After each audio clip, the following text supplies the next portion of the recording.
this off and you guys still make sure people come in. And you guys make sure you guys get not only some sweet donuts, but also some sweet wisdom from the speaker that we've lined up for you today. So Reese, that's your show. Take it away. Thank you, Dr. Arnold. Welcome. Well, I'm just gonna introduce myself again for the people who just walked in. My name is Reese. I'm the co-president here for Future Business Leaders of America. So Alyssa. Hi, my name is Alyssa Joseph. I'm co-president of FBLA, and we're so happy to have you here for things like an entrepreneur. I wanted to go ahead and start and speak just a little bit on FBLA before we introduce our keynote speaker.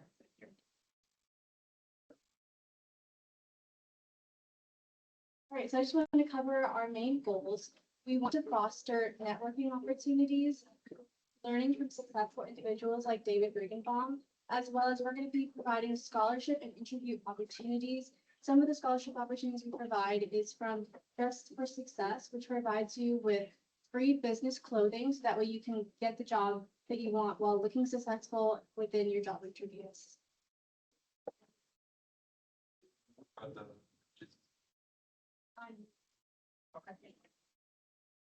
So I believe some of y'all are already here for the Business Success Series, but for those who don't know about it, for the Business Success Series, we have 5 different entrepreneurs who've all started their own businesses.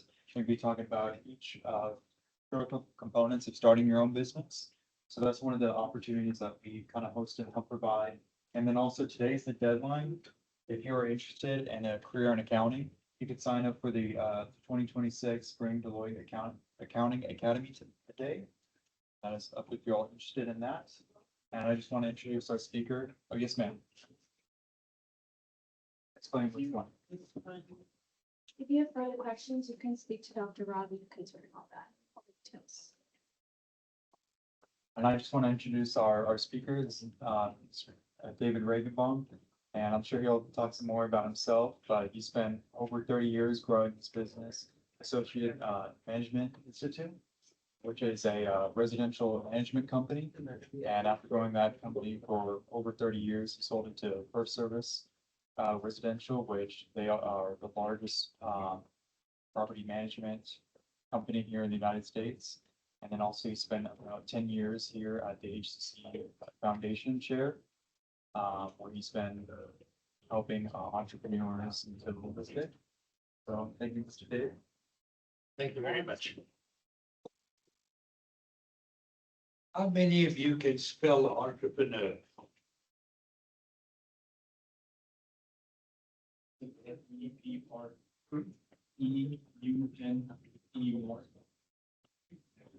It's a word that is very difficult to spell and very difficult to fully appreciate. I am an entrepreneur. I was an attorney in South Africa, practicing real estate law in South Africa. I came to the States with my wife and 3 kids back in 1979. The Texas bar would not recognize my law degree. So I had to go and find somehow to earn a living and to support my family. Started a business into Sears, which is no longer in business. Bought a Samsonite table, bought a Sears electric typewriter, set it up in our bedroom, and started the business. Knocking on doors, looking for contracts with associations, homeowners associations. That was the start of our business. My wife and I worked together 35 years in developing the business, and eventually we sold it. Between all of this, I started a number of different companies. Some were successful, some were not. Back in South Africa, I started my own practice as soon as I graduated. That was successful. During that practice, I started a restaurant that was totally unsuccessful. I started a wood toy factory. with a couple of partners and had beautiful toys, but they were just too darn expensive to sell. So I ended up with my investment was a wooden rocking horse that my kids enjoyed for many years. So being an entrepreneur doesn't naturally denote success. You have to work at it. You have to go through the process of determining whether your idea is going to make money. There is no shame in the expression, I wanted to make money. It's a concept that is endemic to every entrepreneur that you ever see. So let's talk about entrepreneurship. Let's talk about what entrepreneurship is. Wikipedia defines entrepreneurship, as you can see on this board. Entrepreneurship talks about risk. That you could have seen in the board until Ravi started playing with it. I just want to make sure the online audience has the same slides. They do have a different slide right now. It looks for a second. You have the same slides? Thank you. Apologies. At all. Dr. Robbie, do you mind hiding a little pop-up?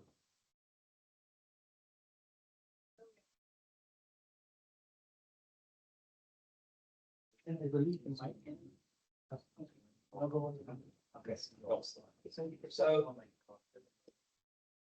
there's a lot of talk about entrepreneurship being very risky and how people have to be adverse to risk or to want to accept risk to start a business. Yes, there is risk. Do you go blindly into a business and simply accept risk? I prefer the concept of managing risk as opposed to simply accepting risk. If you think of Elon Musk, he started a electric car business. Nothing about that car was new. The whole concept of an electric car was around in a guy called Tesla's day. He started an electric car when Henry Ford started the Ford, and he did not invent anything. The concept of building a car. I drive a Tesla and it has the same body, the same braking system, the same virtually everything as a normal car. The difference is the motor. And there have been electric motors in this country for probably 100 years. So all he did was substitute an electric motor for a gas motor. That was what he did as an entrepreneur. It wasn't anything new. So was he taking a risk? Was he going out and really risking something when he started Tesla? I don't think so. He understood what he was going into. He understood the whole concept. And everything that he was using, all the components, were there for him. So, yes, there is risk. There's a risk in everything you do. There's risk in taking a job and being laid off. There's risks in taking a job and the company goes back. So there's risk in everything. So risk is something that we all live with. It's a case of managing your risk. And in order to do so, you need to know what you're selling, whether it is a service or whether it is a product. You need to see that that product is going to be something that I want to buy. I want to give you money for that service or product. And if you don't determine that I want to buy that, you've got a hobby. You don't have a business. So think about it from that point of view and recognize risk for what it is. Webster defines an entrepreneur as one who organizes, manages, and assumes the risk. Everyone talks about assumes the risk. Yes, we do assume the risk, but it's a manageable risk. It's not something that we take blindly and step into it blindly. There could be risks that follow in your business. A hurricane can come through you and kill your business. It's just a risk you take. You need to be able to deal with that risk. So the question is, am I an entrepreneur? What makes you different to anyone else? Is an entrepreneur a unique person that is born with this sense of starting a business? I don't believe so. I don't believe that entrepreneurs are a particular breed of people that have this willingness to start a business. I believe anybody can start a business. Anybody can get into a business and be successful. And we will go through several examples of people who have been in business and have been extremely successful. So are you an entrepreneur? There is a guy who started a company called BOSI, B-O-S-I. And if you look at that address there, you will see an address that's worth looking at. Go on to his website and take the assessment exercise. There's only 4 quadrants on that name, BOSI. But if you look at the combination of those quadrants, there are 16 different elements in that BOSI exercise. So go on and do the exercise. It's free, doesn't cost you anything, and it gives you an idea of whether you have the entrepreneurial attitude, whether you have the skills of an entrepreneur. But more important than skills is the mindset. You can learn skills, but mindset is something that you need to focus on and understand what you want to do as an entrepreneur. So BOSI is something you definitely want to do an assessment. There are other types of assessments around, Myers-Briggs, KAI. There are numerous assessments, but this one is focused on entrepreneurship. So I share that with you, and as the first thing to do is to look at that assessment and make sure that you get to the concept of your personality profile. So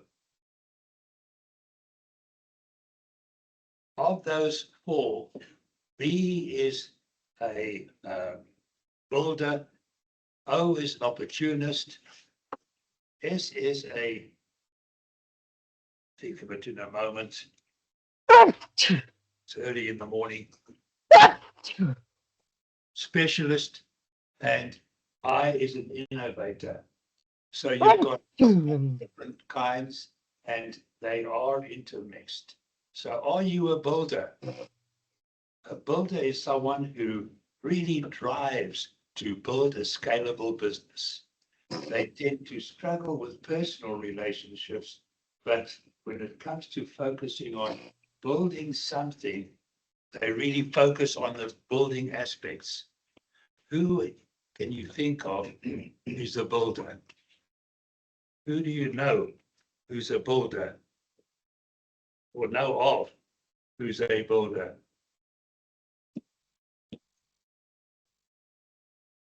Contracting company. Yeah, well, that's correct. That's it. One concept, building a house.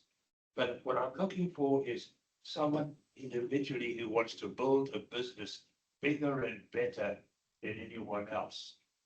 Think of Jeff Bezos, Amazon. How did he start? Selling books. He was selling books and he expanded it and expanded it and expanded it. And now he sells everything. I don't think that Sears Roebuck, which was a huge corporation, had stores everywhere, really imagined that Jeff Bezos would put them out of business. He came with an idea, the timing was perfect. People started looking at a business, and particularly when COVID hit and you were sitting at home, things were delivered to your home within 2 hours. That's just amazing. But he created Amazon, and Amazon took over the retail business. It is the biggest retail store in the world. It is the only one that comes close is Walmart. So Walmart and Amazon are vying with one another for growth. But that's what a builder does. He takes a company and he just moves it up, up and up to be bigger and better than anyone else. Another example, Netflix. You know how Netflix started? He went into Blockbuster to get a movie, and when he returned that movie, he was charged a late fee and was extremely angry. So he started a business delivering movies by mail. He delivered the movies by mail, and you can keep it as long as you like. When you return the one movie, you got the next movie that you ordered. He went to Blockbuster 3 times and tried to sell Netflix to Blockbuster. Today, Netflix is the largest entertainment organization in the world, and Blockbuster doesn't exist. So you've got to look at your idea and not only look at it, but keep looking at it. Is there a better way of doing it? Is there a more efficient way? Is there something else that the public wants? But you're constantly looking at those kinds of deals. What's the other one? An opportunist. Have you heard of a guy called Richard Branson? Richard Branson started a company while he was a student, selling long-playing records. How many of you know what a long-playing record is? But he started selling long-playing records in a company that he called Virgin Records. Today, he has 40 different companies: Virgin Records, Virgin Airlines, Virgin Galactic, that goes into space. He competes with Musk in the space aspects, but he's a promoter. He is promoting. If he sees something that he thinks can do better, he promotes it. So Richard Branson is now being knighted by the British government and is a Sir Richard Branson. great individual. Specialists, doctors, attorneys, accountants. These are people that also want to become entrepreneurs. And their attitude is different. They are not builders. They want to build a practice, but it's typically smaller than any of the big businesses that I've mentioned. Their focus is on a limit, probably around $5 to $10 million revenue for their practice. I know when I was an attorney, we had a much lower threshold than I did when I came here and managed homeowners associations. My threshold was 30, 40, $50 million. But as an attorney, $5 million, you have very little cost of that sale and it's profitable. So you're happy at that lower level. They are a little bit more risk averse because their business is a lot more stable than an entrepreneurial retail type business. Innovator. Have you seen the movie Social Network?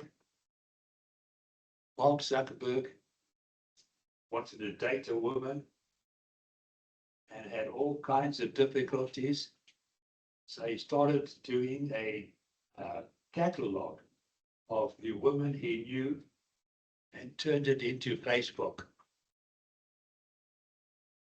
He is not a very social person. He's an introvert. You don't see him doing a lot of activities on the social networks, although he owns the largest social network around, Facebook. His big thing is the intellectual property, being able to create intellectual property that makes it a great business for him. So looking at these 4 individuals or 5 individuals, they've all built incredible businesses. They're all different personality types. One is a builder, one is an opportunist, one is a specialist, and one is an innovator. And we know all of those names. Are we looking to aspire to become a person like one of them? Not necessarily. When I started my business, I didn't think that I would be a multi-millionaire or a billionaire. That didn't enter my mind. All I wanted to do was support my family and earn enough to give them what they needed from food, accommodation, schooling, whatever they needed. I wanted to be able to do that, which was my object. My object was not to become one of these unicorns, these huge companies. And when I sold the company, I got enough money to do what I liked, how I liked, where I liked. I didn't have to work. But I don't play golf, I don't go fishing. Business is my hobby, my focus. I love business, and I joined HCC in their entrepreneurial program, which is now the most award-winning program out of any college in the country. So look at our programs, look at them, and you'll see how varied they are and how diverse they are from your point of view. So, do you have this mindset? Do you really have the mindset to manage the risk of starting a business? The BOCI assessment will give you some ideas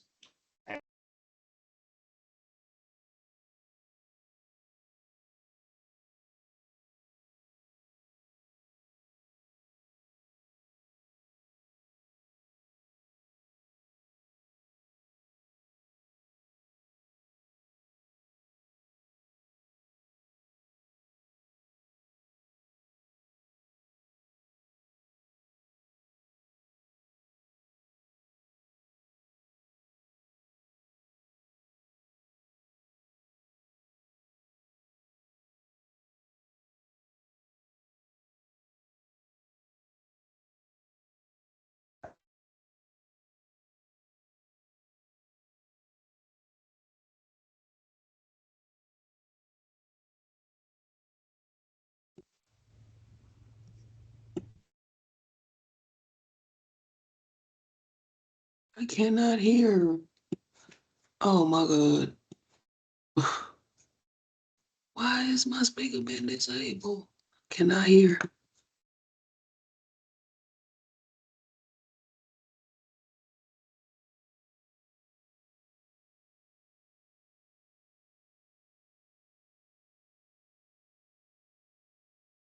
Mm.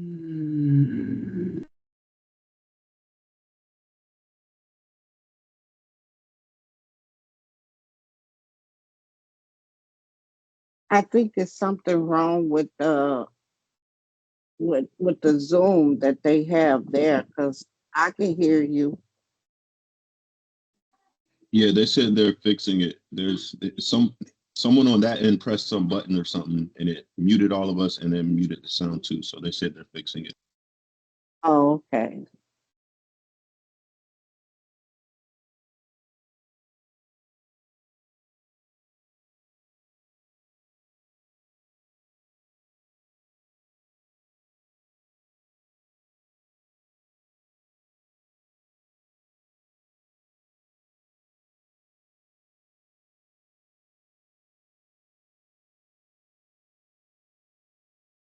To say, please don't go into the stores and clear our shelves. You would go into a Bucky store and literally clear their shelf of the merchandise that you wanted. I said, please don't do that. If you want anything, call us and we'll deliver it to you. He's still continuing his business. In addition to that, he runs he's got, I'm not sure how many businesses at this stage, but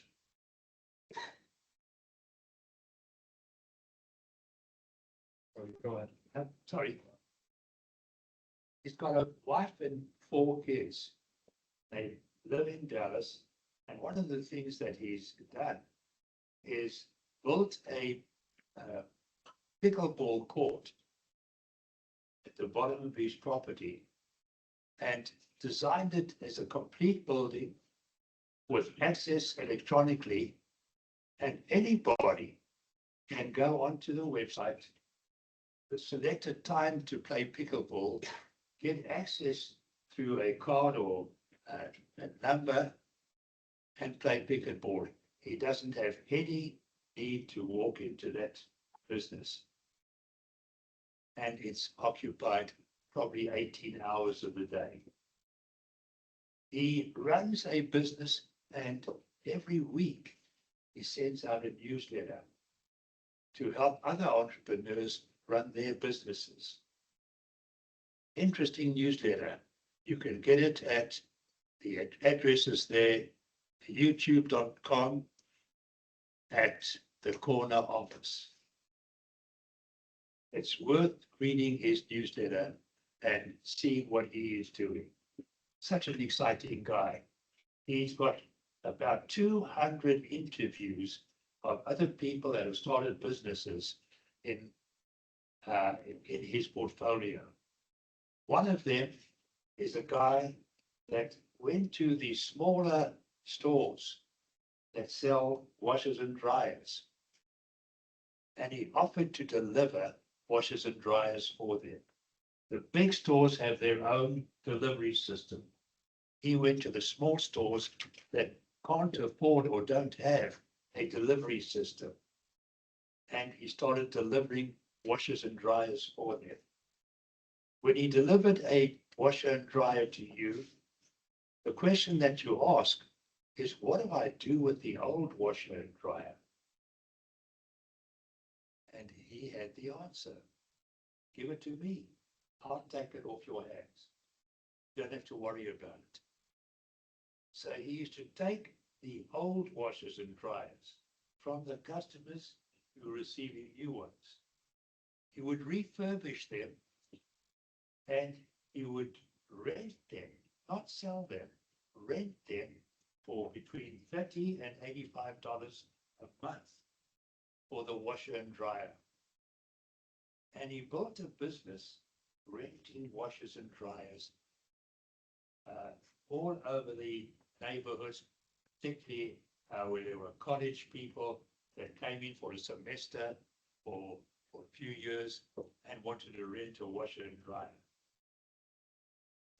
4 years into it, he went and bought $30,000 worth of washers and dryers because he wasn't getting enough from the small businesses. He sits back today, and what does he do? Just collects the rent of all of these washers and dryers that he has rented out. That's one of the interviews that is on the corner office. There are 200 similar interviews of people that have started businesses that are almost unique with virtually no capital outlay. Virtually nothing, at no cost did they start that business. When Chris Corner started his business, all he needed was just the cost of buying a few items of merchandise at Bucky's and then reselling it at a profit. On his website, there is an explanation of why is his selling price more than the marked selling price of the article. And it gives a step-by-step explanation of that. It's about 10 steps that he gives as to why he is charging you more than Bucky's would charge you. So, very worthwhile, very interesting to read and to understand and to subscribe to his newsletter. Very interesting guy. He's a Mormon living in North Dallas and has got some fabulous ideas on entrepreneurship. What do you need to be a successful entrepreneur? Steve Jobs said you need a strong passion for the service or product. He said you need to enjoy what you're doing. If you don't enjoy it, don't do it. You're working on a job and don't enjoy the job, get out of it. Find a job that you enjoy. Find something that you enjoy doing. His attitude was, you need to enjoy what you're doing. You need to have a passion for what you're doing. And you cannot have a passion if you don't enjoy it. So passion was one of the essential ingredients of being a successful entrepreneur. Having this passion to do things and to get things done. Passion was fundamental to being successful as an entrepreneur. The only way to do great work is to love what you do. That's a quote from Steve Jobs. Incidentally, if you want to see a fabulous presentation, look at his presentation when he started the iPhone. It is recognized as one of the finest presentations ever. The PowerPoint presentation that he did when he presented the iPhone. It is a great presentation. You can learn a lot from just watching how he did that. What other traits do you need? What other traits do you think you need as an entrepreneur? Anybody? You need a trait of endurance. Endurance, absolutely. You need endurance. You need to be able to weather the storms. You need to be able to weather the failures. Failures will occur, and you need to be able to weather those failures. So endurance is a great concept. Perseverance, commitment.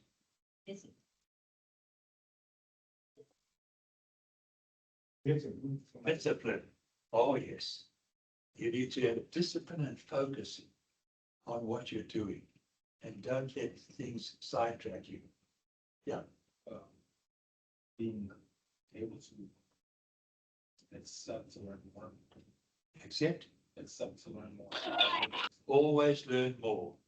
Always look for more. Challenging. Strategy, yes. You need to know how to go about something and strategize on the process.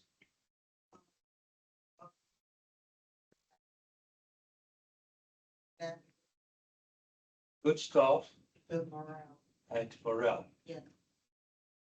Being a leader is something that you need as an entrepreneur. But not everybody is a leader. What's his name? The guy that started Facebook, Mark Zuckerberg, is not a great leader. He employs people and lets them do what they want or what they employed to do.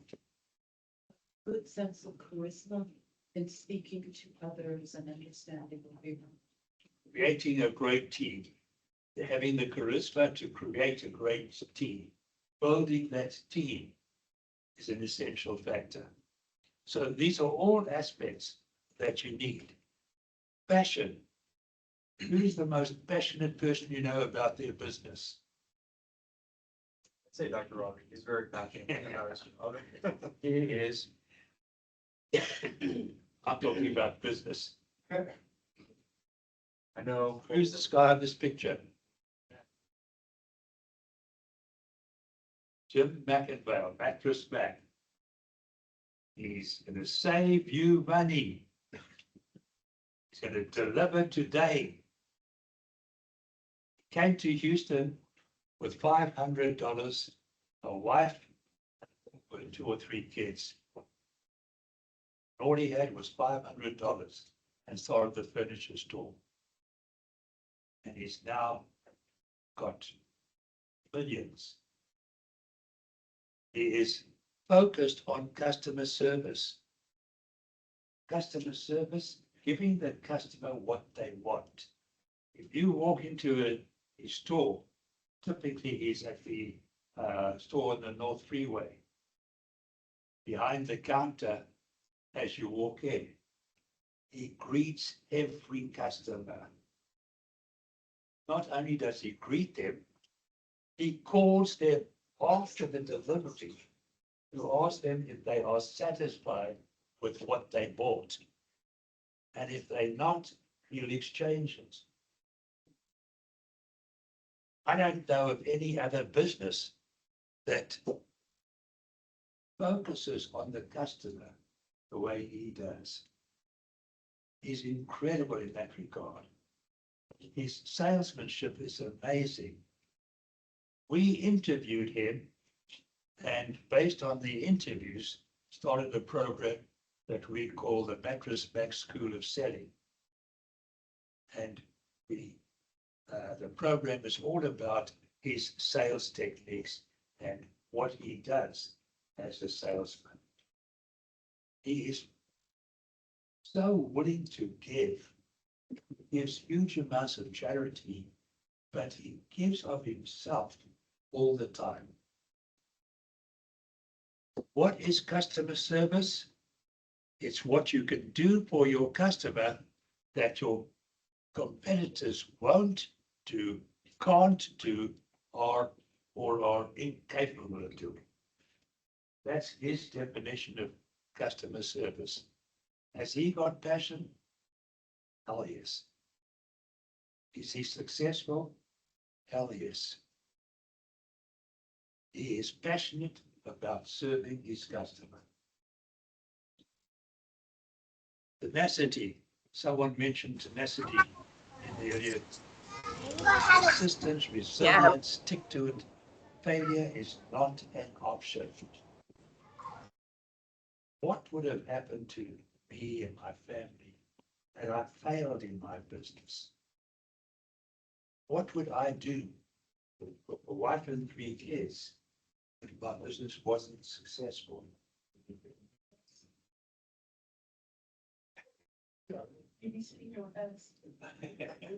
Hopefully there'd be someone up front teaching me what to do. But I am very happy. I tell my kids, if I die today, I die content. I've got 3 daughters and I've got 9 grandkids. And I'm living the American dream. I say that not to boast or brag. I say that to show you what is possible. Small business runs this country. If you think that the large companies that you read about, hear about, are the major force in this country, you're wrong. Over 60% of all jobs in this country are created by small businesses, less than 10 employees, over 60%. That to me is amazing. So small business, and I think of myself as having had a small business, can give you the opportunity to live the American dream. You need passion, you need tenacity, you need all of the attributes of small business. Risk taker. I use that risk taker, and perhaps I should have used risk manager. But think of risk from a management point of view. There's going to be a hurricane that will come through Houston. I don't know when, but in my business, if a hurricane came through, I had lots and lots of problems. In the associations that we managed, the gates would not work, the damages to everything would occur, and I had to be concerned about all of that.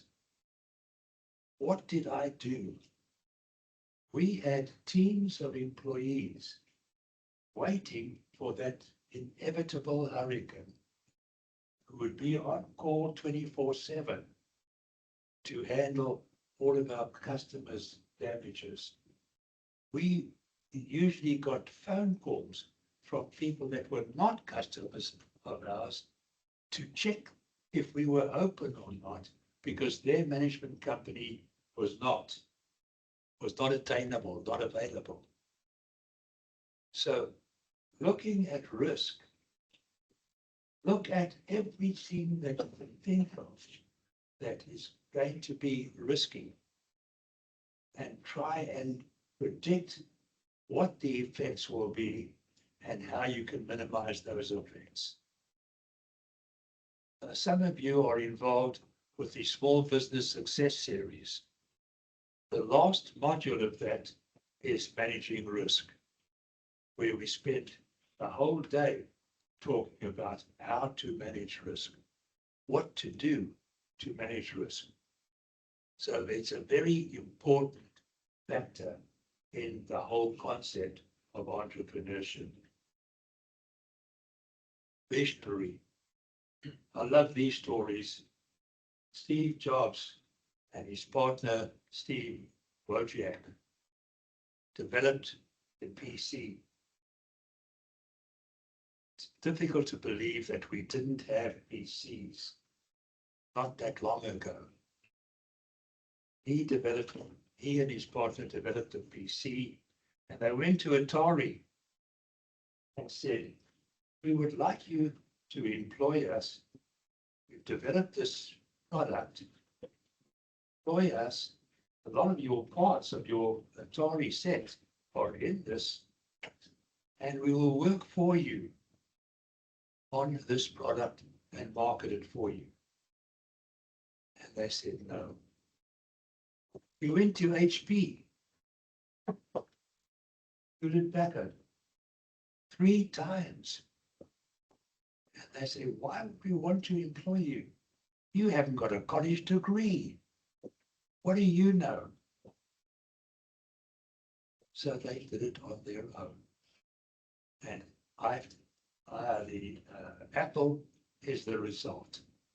He actually started the name Apple and then got sued from a company out in Europe that had a trademark Apple, and he bought the trademark from them. So he had problems of his own that he didn't anticipate. He was fired from Apple, and Apple went downhill. He went and started Pixar or Disney, and then Apple recruited him back, and that's when Apple took off. He developed the iPhone. Think about the iPhone. I was driving here this morning. I heard a broadcast on one of the business channels. 98% of the people in this country have an iPhone, have a smartphone that he started. 98%. It has become part of our normal attire. I don't walk out without something. And I have some medical problems. I've got neuropathy in my legs, so I can't feel my legs from the knees down, and I'm prone to falling. So my wife and one daughter forced me to get an Apple Watch. And if I fall, it will notify them that I've fallen and where I am. So that's all technology. That's all what's going on. The iPhone is now, not many of you would remember Dick Tracy. It was a series back in the 40s. Excuse me. And he had a watch that spoke to his watch. And today I see the same thing. So these two guys did incredible work. They were passionate about their work. They had the tenacity to go and pursue their idea in spite of Atari, in spite of Hewlett Packard, and they built Apple. So they saw an opportunity. It was a unique opportunity, and they went for it.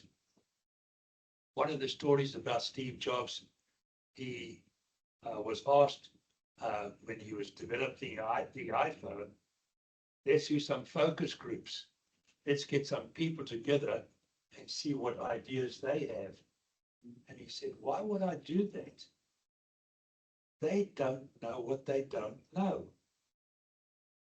I know what they want. Is this arrogance? Is this someone who cares about your opinion? But his ideas were incredible. So Steve Jobs and Steve Wozniak were the two guys that had that vision to create the PC. Henry Ford, if I had asked people what they wanted, they would have said faster horses. No one knew what a car was like in those days. You rode a horse and buggy wherever you went. So he developed the Ford motor car, all through his vision, his concept of what the future holds. You got to be flexible. Things are going to change. Things are going to be different. Blockbuster no longer exists because they weren't flexible. Sears Roebuck doesn't exist. They weren't flexible. There are huge corporate entities that don't exist today because they weren't flexible. So although you are focused on your business, on your idea, on your concept, you've got to keep learning about what is going on around you. What is needed? What is focused on the areas around you? That's essential for your success, for your survival. If you're not flexible, you probably will not survive. So be flexible. No, don't naysay ideas from others. Listen to your friends, listen to your family. Hear what they are saying, what they want, what they think. And see what the problems are that they are facing and look for the solutions. That's what an entrepreneur does. Looks for solutions to someone else's problems. But in Steve Jobs' case, I didn't even know I had a problem until he told me I had a problem. I could not communicate with you. I was in my car recently and my daughter was traveling from Boston to Dallas. One daughter was with me and one daughter was in Dallas. And we had a call with all of us. So my entire family were communicating, all because of the iPhone, or the iPhone essentially. So it's exciting to live in today's world with everything that's going on. You can be a part of it as an entrepreneur. Self-confidence. If you don't believe in yourself, no one will. Again, Steve Jobs said, I'm not going to ask anybody. I know what they want. That's arrogance. That goes beyond self-confidence, I think. But you need to have that to succeed. And I'm not saying be rude. I'm not saying be arrogant, although he was. I'm saying be confident of what your idea is. Listen to people. Your idea could be wrong. There are thousands of wrong ideas that have failed. Listen to others, but be confident about what you do and believe in yourself. Break the rules. Don't think that rules are cast in concrete. There are rules that you need to look at and determine, oh, this is a stupid rule.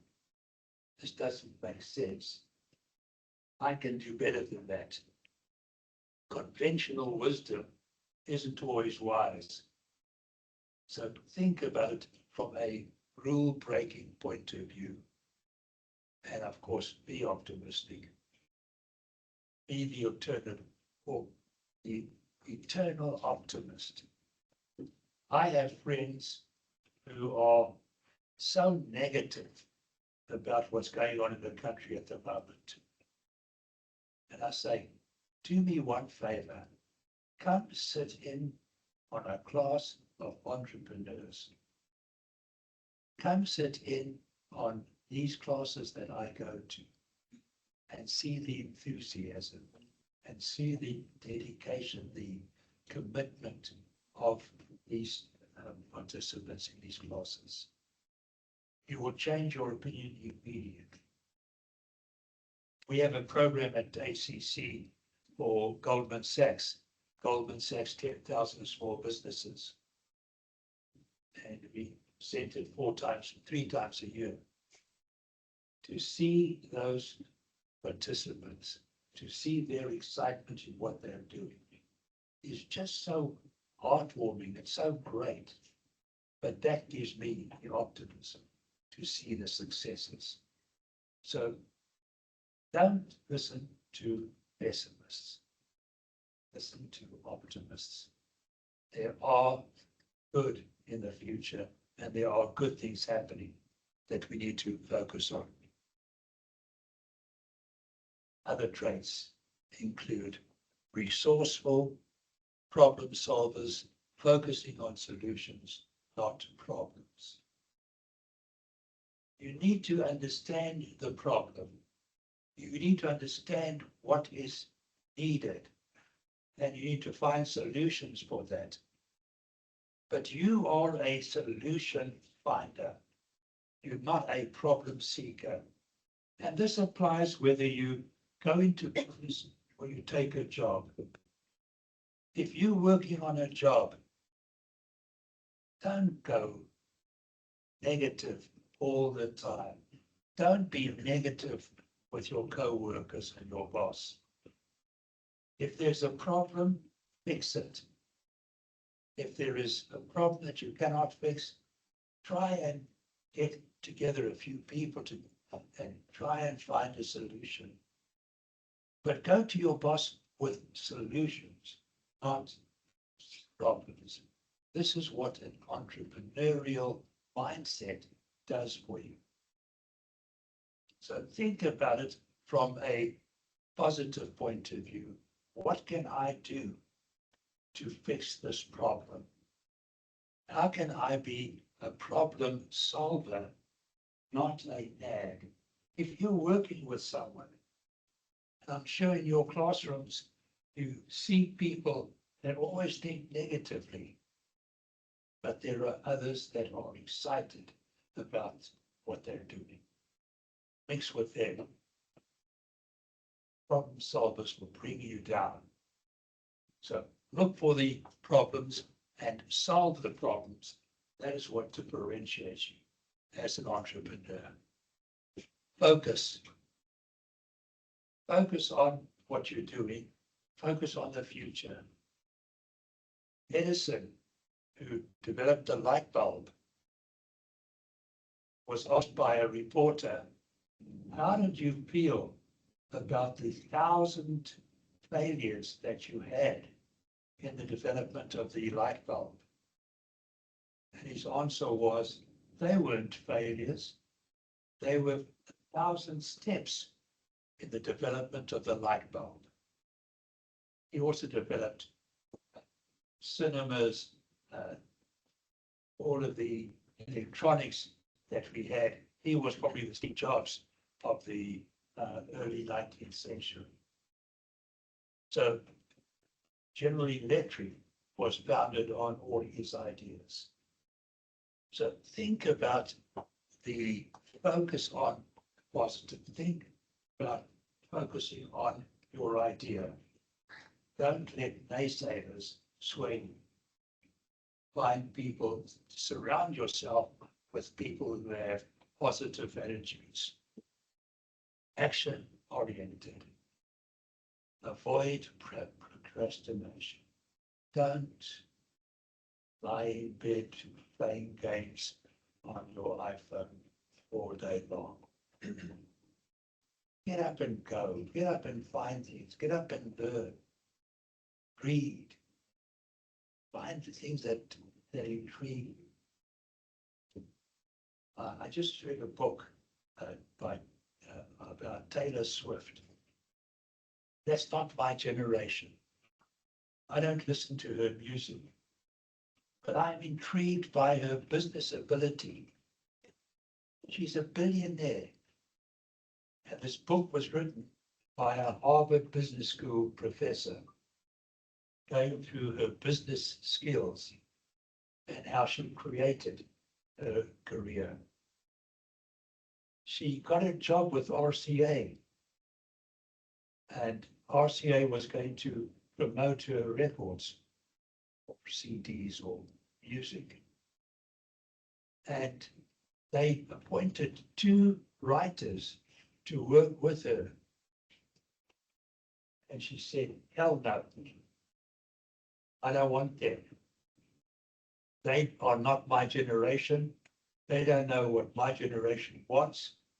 I will write my own music, thank you. She had the guts to do that.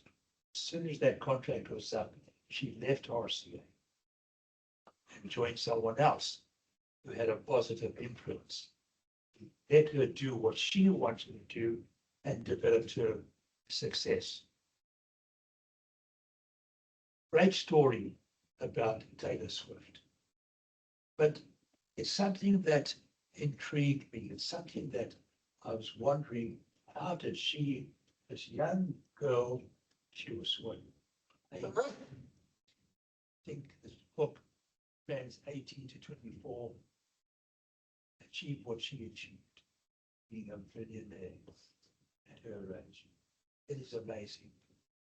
So think about it, and think about Taylor Swift as how to be action oriented, how to avoid procrastination, how to focus on positives.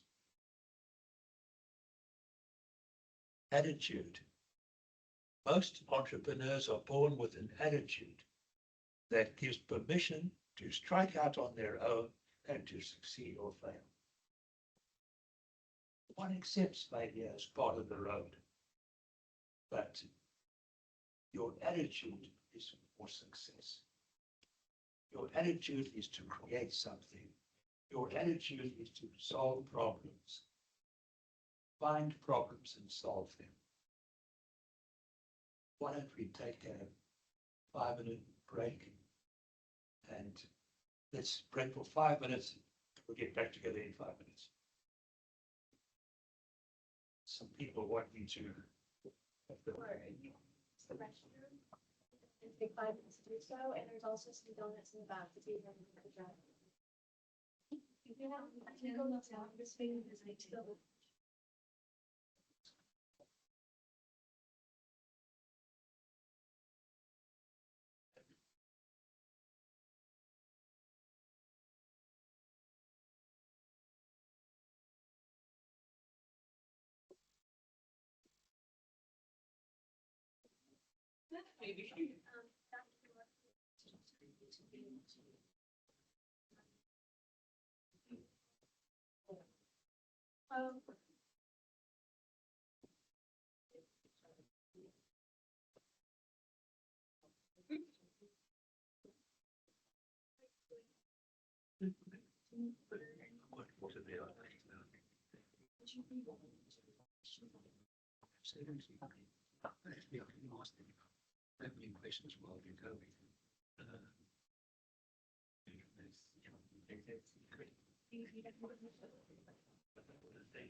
Hello?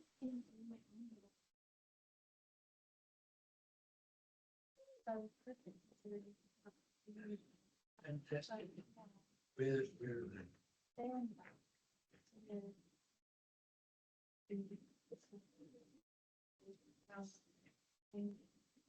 oh, wow. I'm going to get those. This book, and then without name.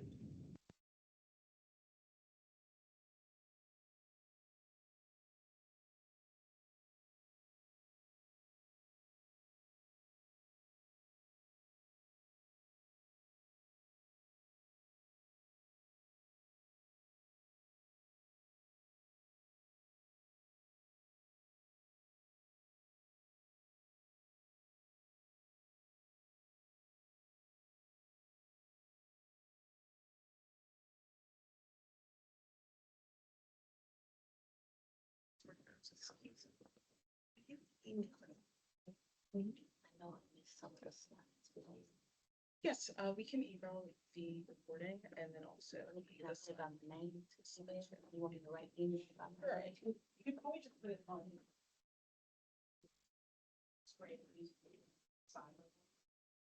Maybe on this one, just so, or, yeah. And then you can email it out. We have actually, we're on this list. Your emails are in the system. They put it in when you signed up through our ID. You got it? Okay.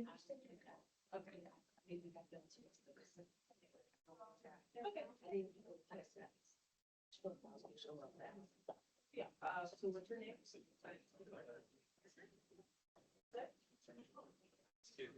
what is your? What copy is it? There's water. Then I'll just make it like.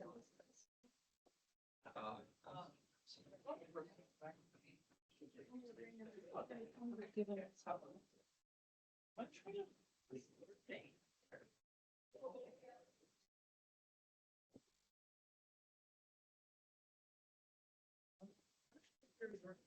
It's on my feet. I have to like manually do it. And then also like managing the people who are in there, you get kind of hard. I appreciate it. Is it? Using. Ah, there we go.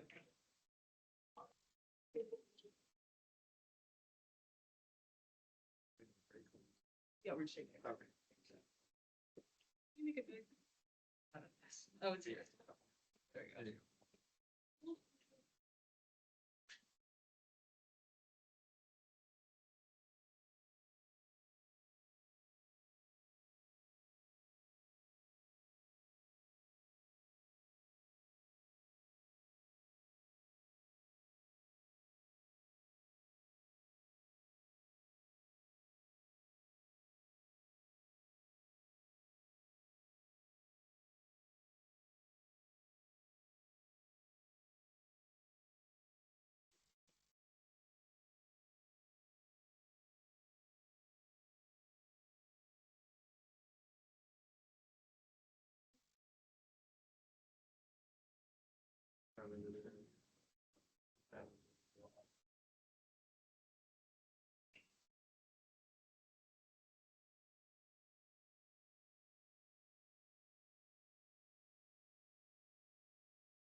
So that's the microphone.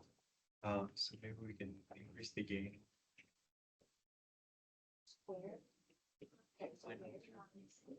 Opening up what? Opening the meeting so you can kind of hear. Oh, yeah, it's right here.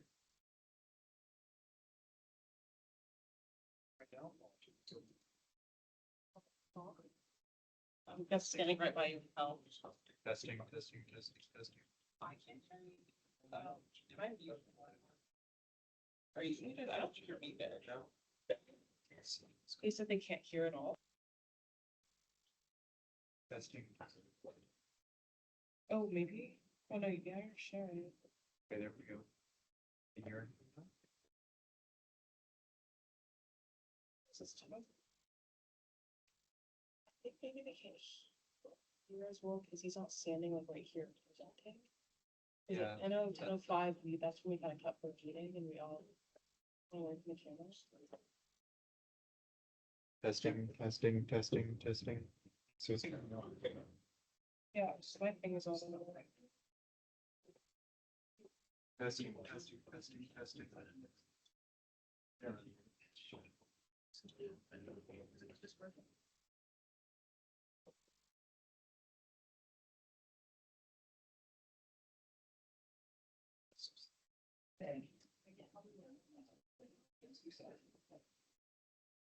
Oh, hold on. Before.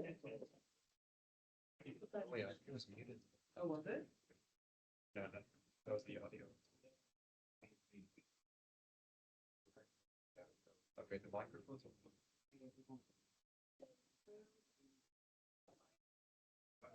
Yes. Yeah. So.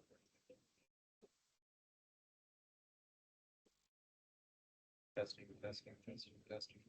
Oh,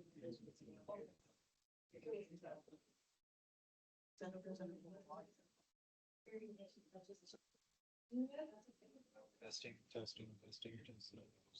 Hello. Okay, so we could just use, like my phone as audio. So like if someone, or like your phone's audio, so you could join the call, just turn on your microphone, and just leave without that plug in. Okay.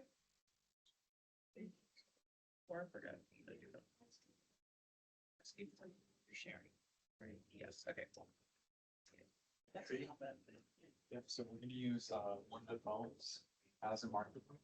So we'll just leave it like right here, should be enough.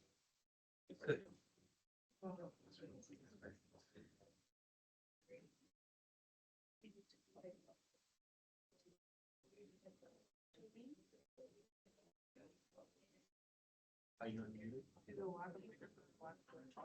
Is this better?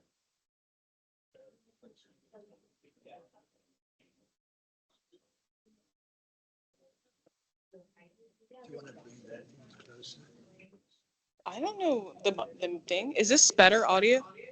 Yeah, but it's like echoing now. Oh, okay. Issue because of two speakers. So should I mute this maybe? This will you have to come closer.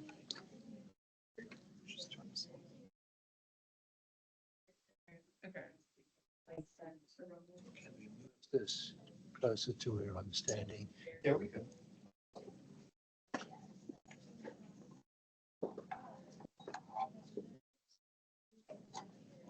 I just met.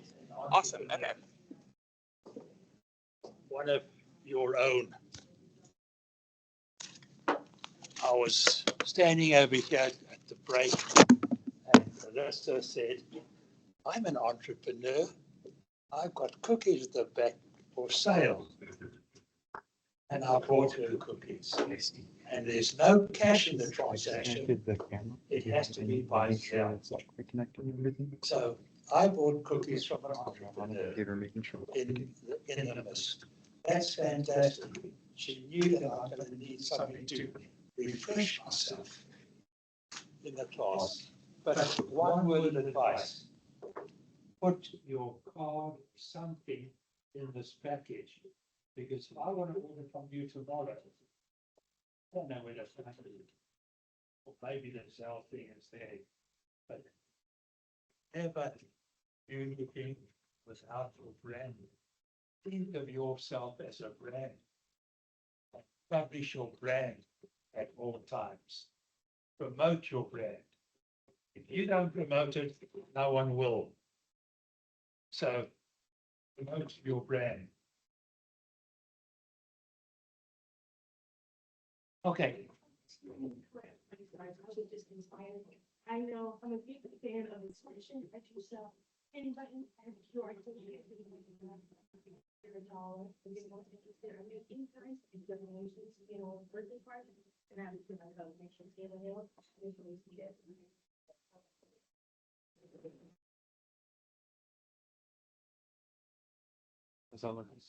Do anything. Perfect. Birthday party, graduation. That's it.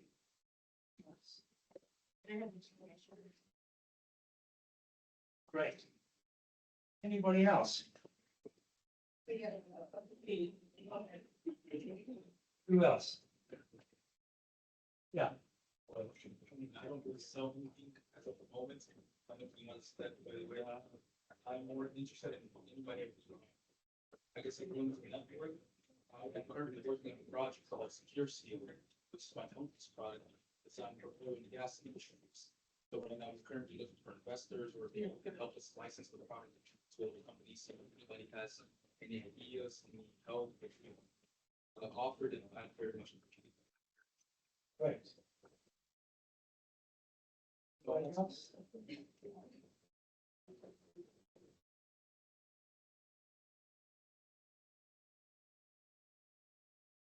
No one. All right.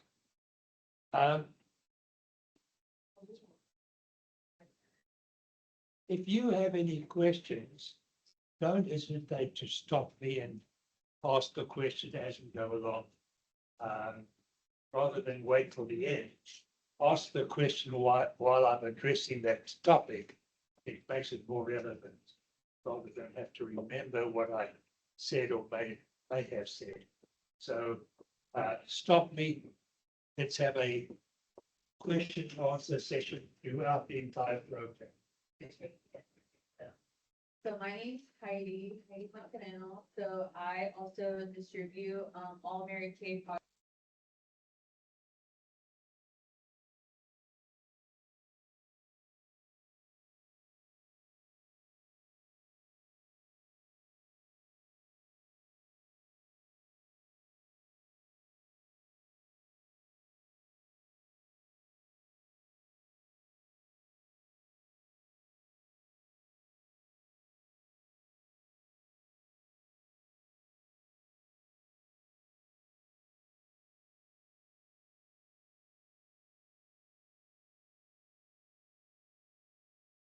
As well as like Facebook and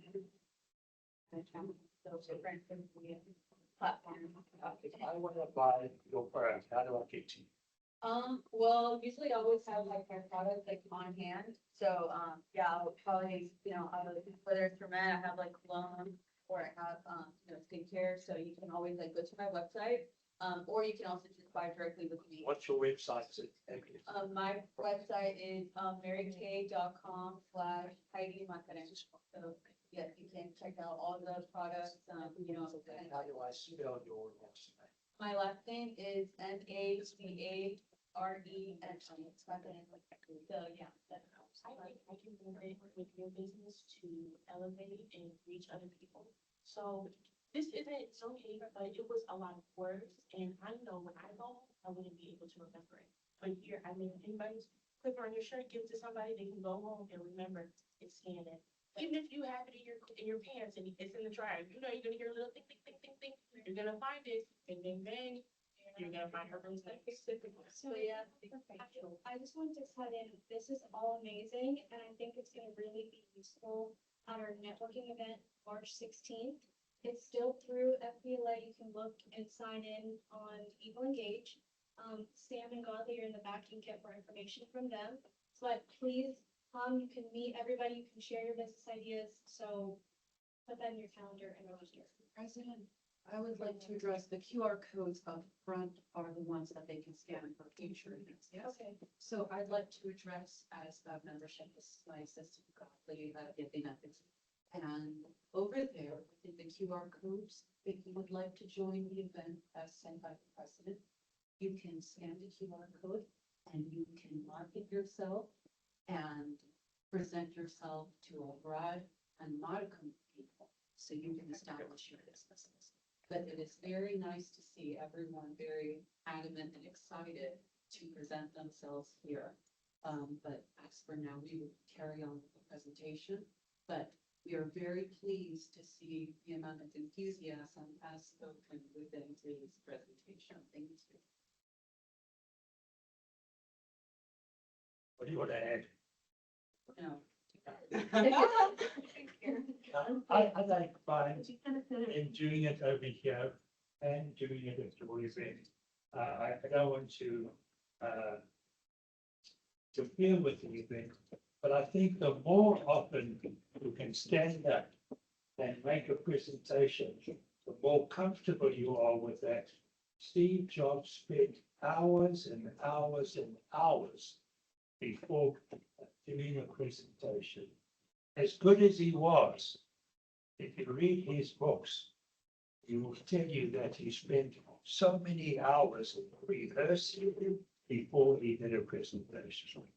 So it takes time.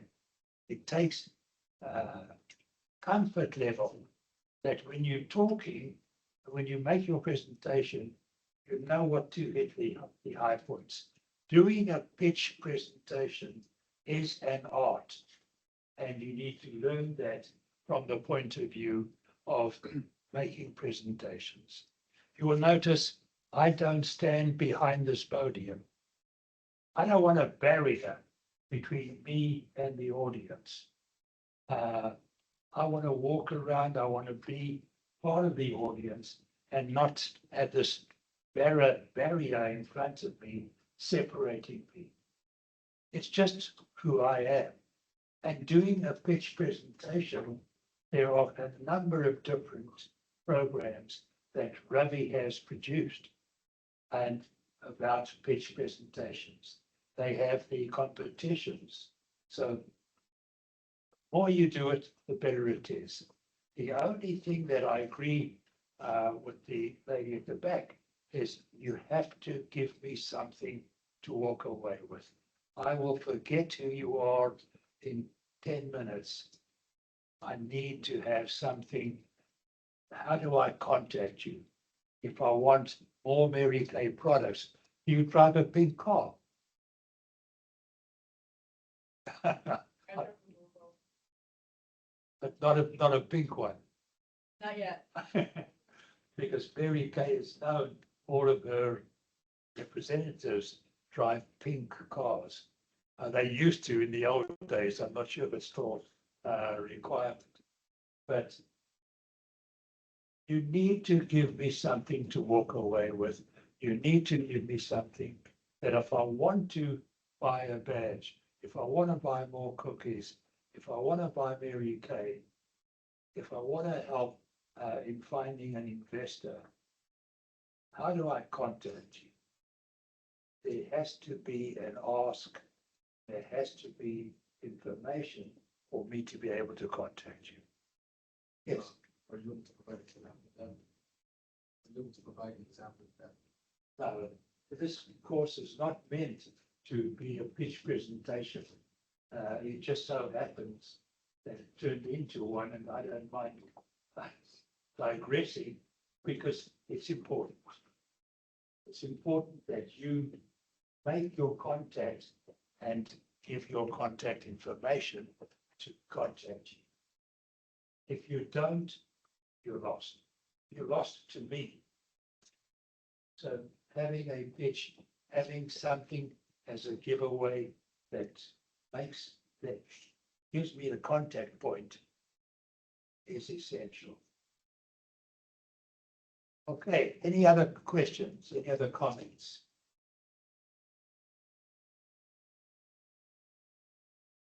If you lose everything today, your contacts, you all of your money, so what the first thing you're gonna do, get back to your. Well, if you can get our contact information, then you could email us, text us, send us some kind of acknowledgement which contains your information. Your signature must be there with your contact information.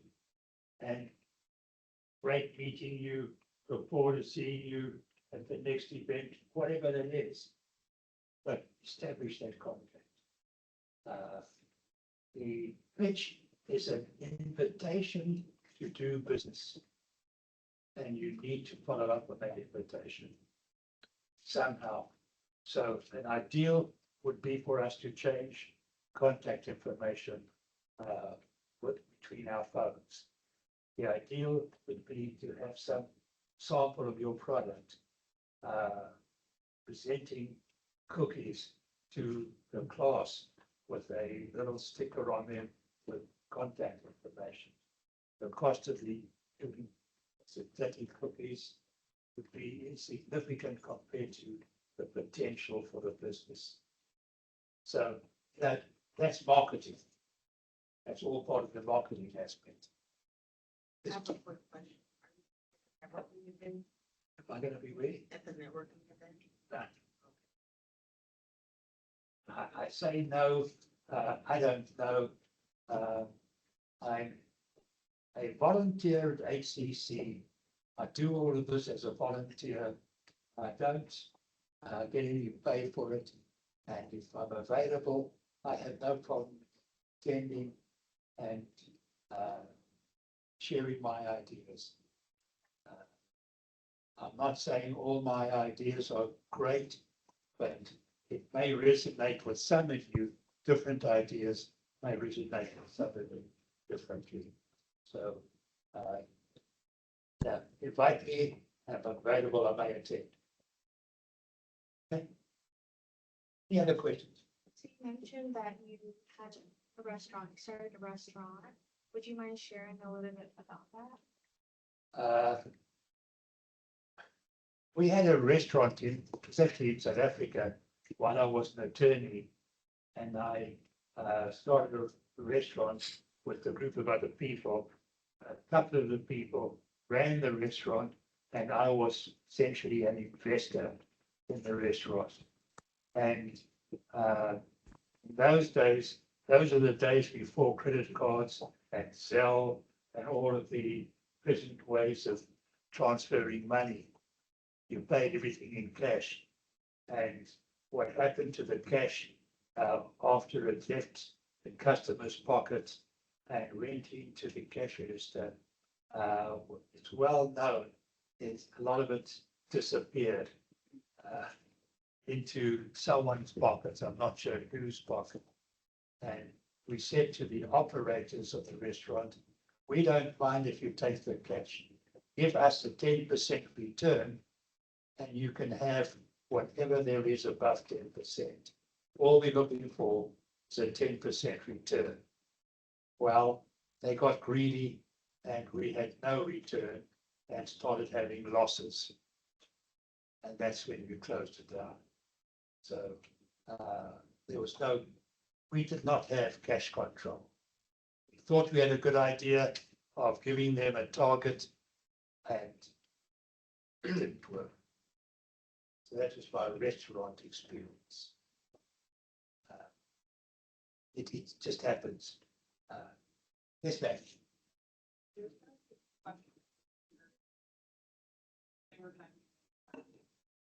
Sorry, I can't hear anybody. There's gonna be a question back here, through Teams, they, are typing it in the chat right now, Lisa.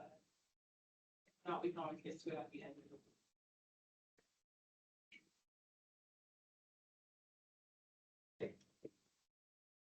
All right, so getting back to personality profiles. Are you an entrepreneur? Do you have to have a particular personality profile to be an entrepreneur? Or can anyone be an entrepreneur? My sense is anyone can be an entrepreneur. There's no such thing as a particular personality profile to be an entrepreneur. I want to look at a number of different people who are entrepreneurs and come from very different walks of life. I've spoken about, and top left hand, Dr.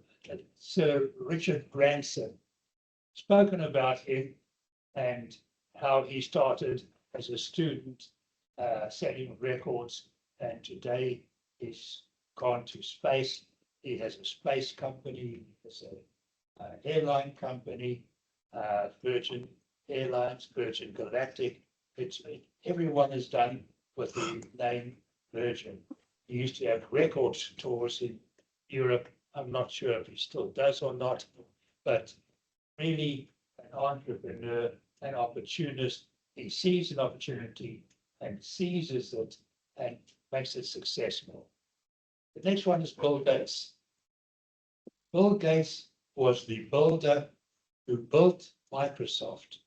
He built the concept of Microsoft.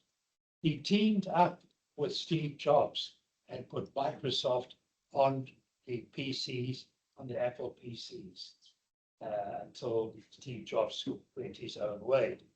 But it gave Microsoft the start.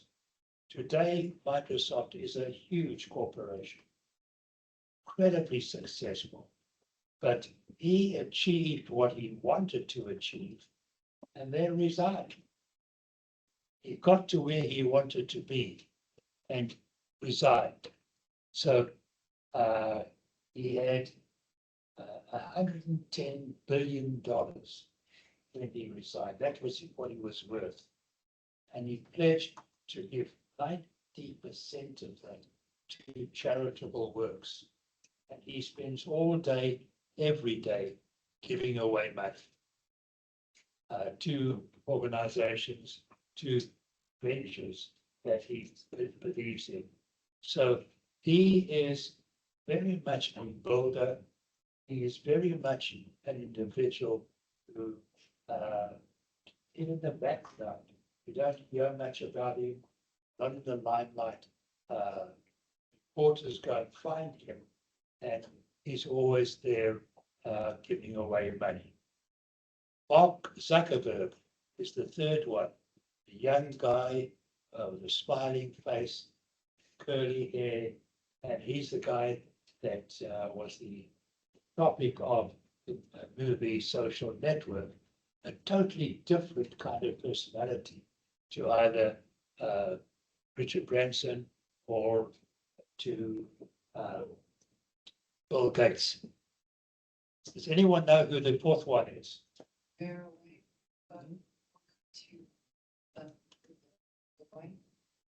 The fourth one. Oh, the fourth one with the blonde hair.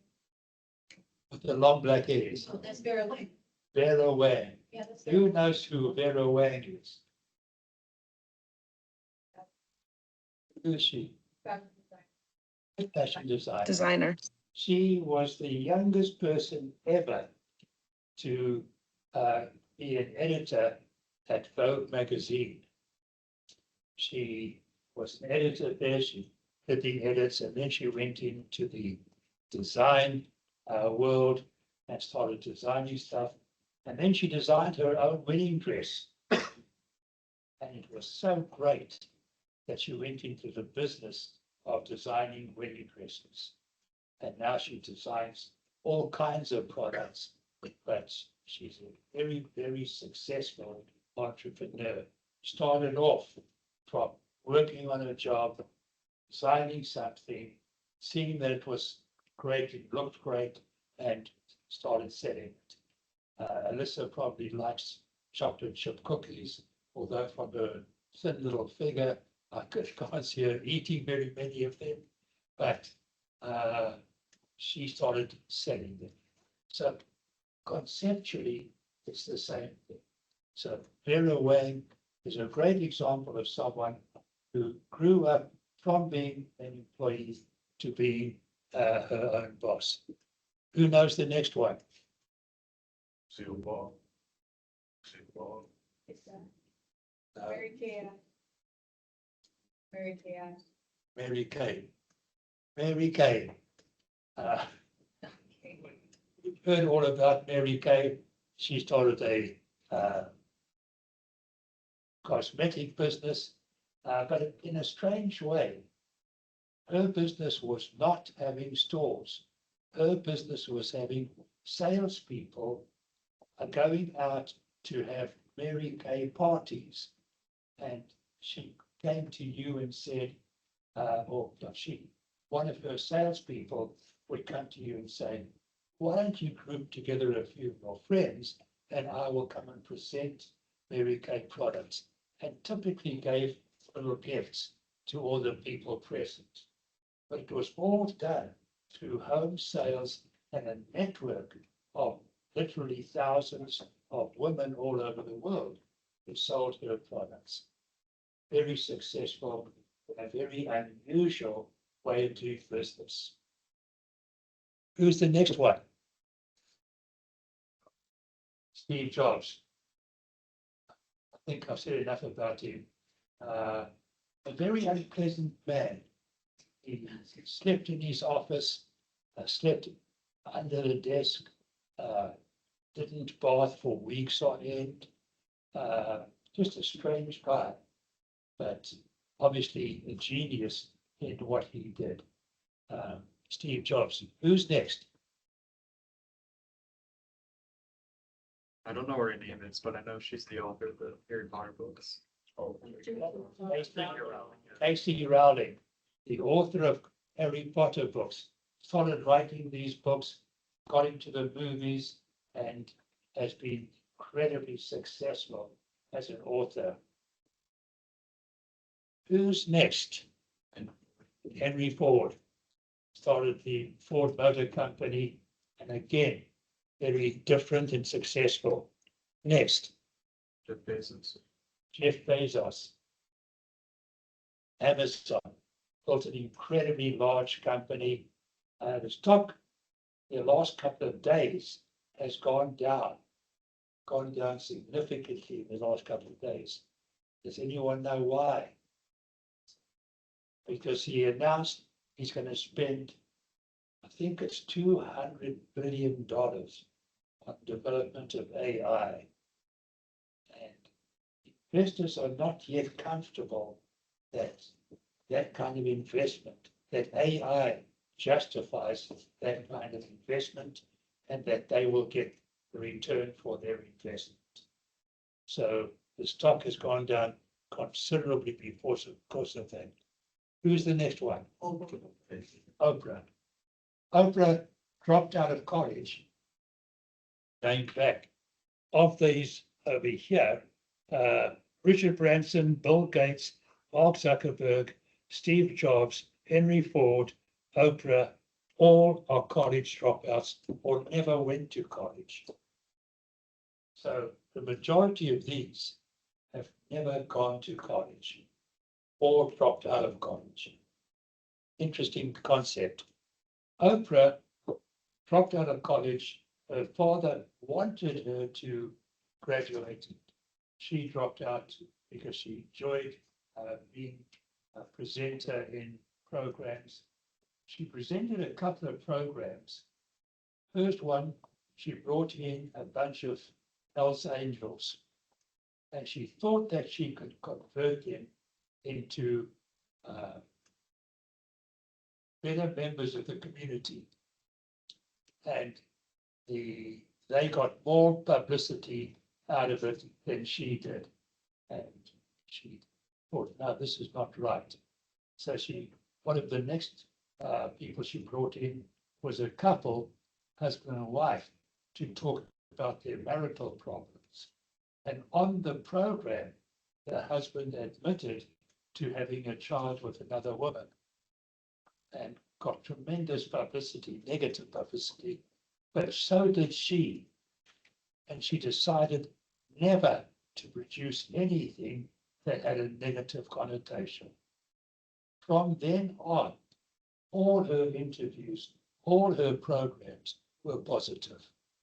She made sure that what she presented was a positive image that was relevant to her, what she wanted to produce. So she focused on how she wanted to be seen. She didn't want to be seen negatively.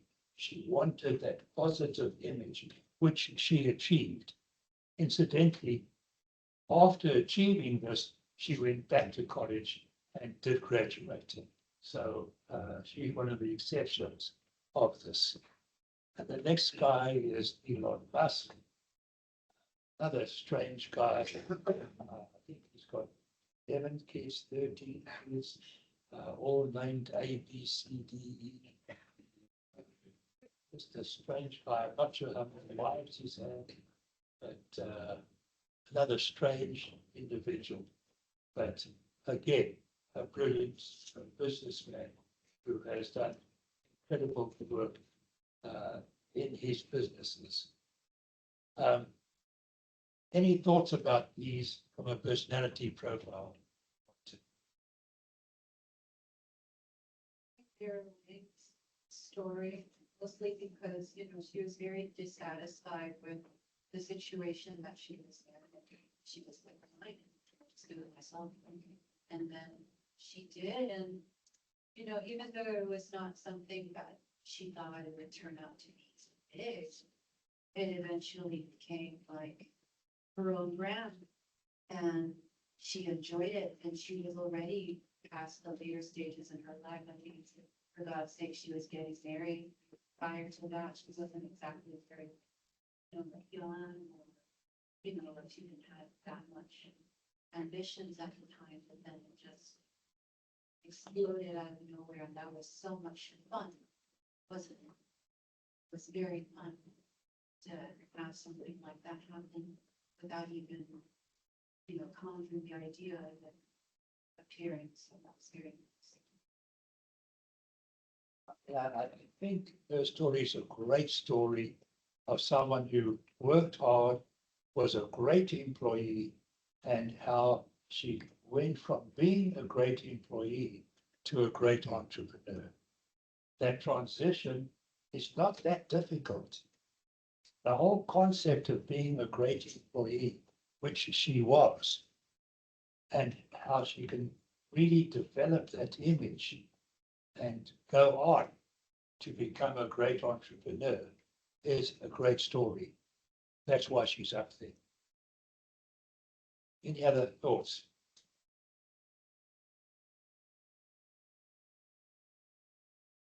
So what kind of entrepreneurs are there? We've spoken about the BOSI theory of a builder, a specialist, innovator from the BOSI.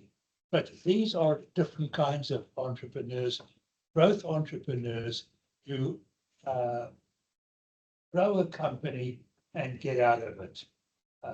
Don't go on to do anything else. The Bill Gateses of the world. Entrepreneurial harvest. Again, I would use Bill Gates as an example of a harvester who builds a company and then sells it. And I myself did that. We built a company, we sold it, we had enough revenue from that company to live the American dream. I'm not in their category. I'm not in their class, but still I'm living the dream and enjoying every minute of it. So I am doing today what I want to do, not what I have to do, and enjoying the freedom to do that. And then we have spiral or helical entrepreneurs. These are people that become entrepreneurs and then stop for a time and then revert to being an entrepreneur and come in and out of being an entrepreneur. Probably a good example of this is a lot of women, when they have their babies, they leave the business world, take care of their children. When their children grow up, they go back into the entrepreneurial world. So looking at that, there is a different kind of mentality when you become an entrepreneur as to what you want to achieve out of it.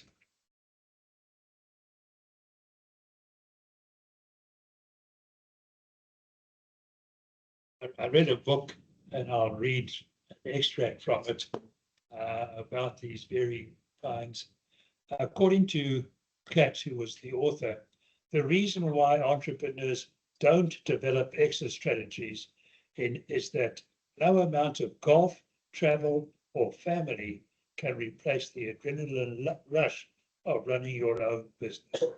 When George Eastman, the developer of Kodak Eastman, he developed the film at Kodak Eastman, retired, he committed suicide. He left a note, my work is done, why wait? Just a horrible concept, but that's one way of looking at your life's careers.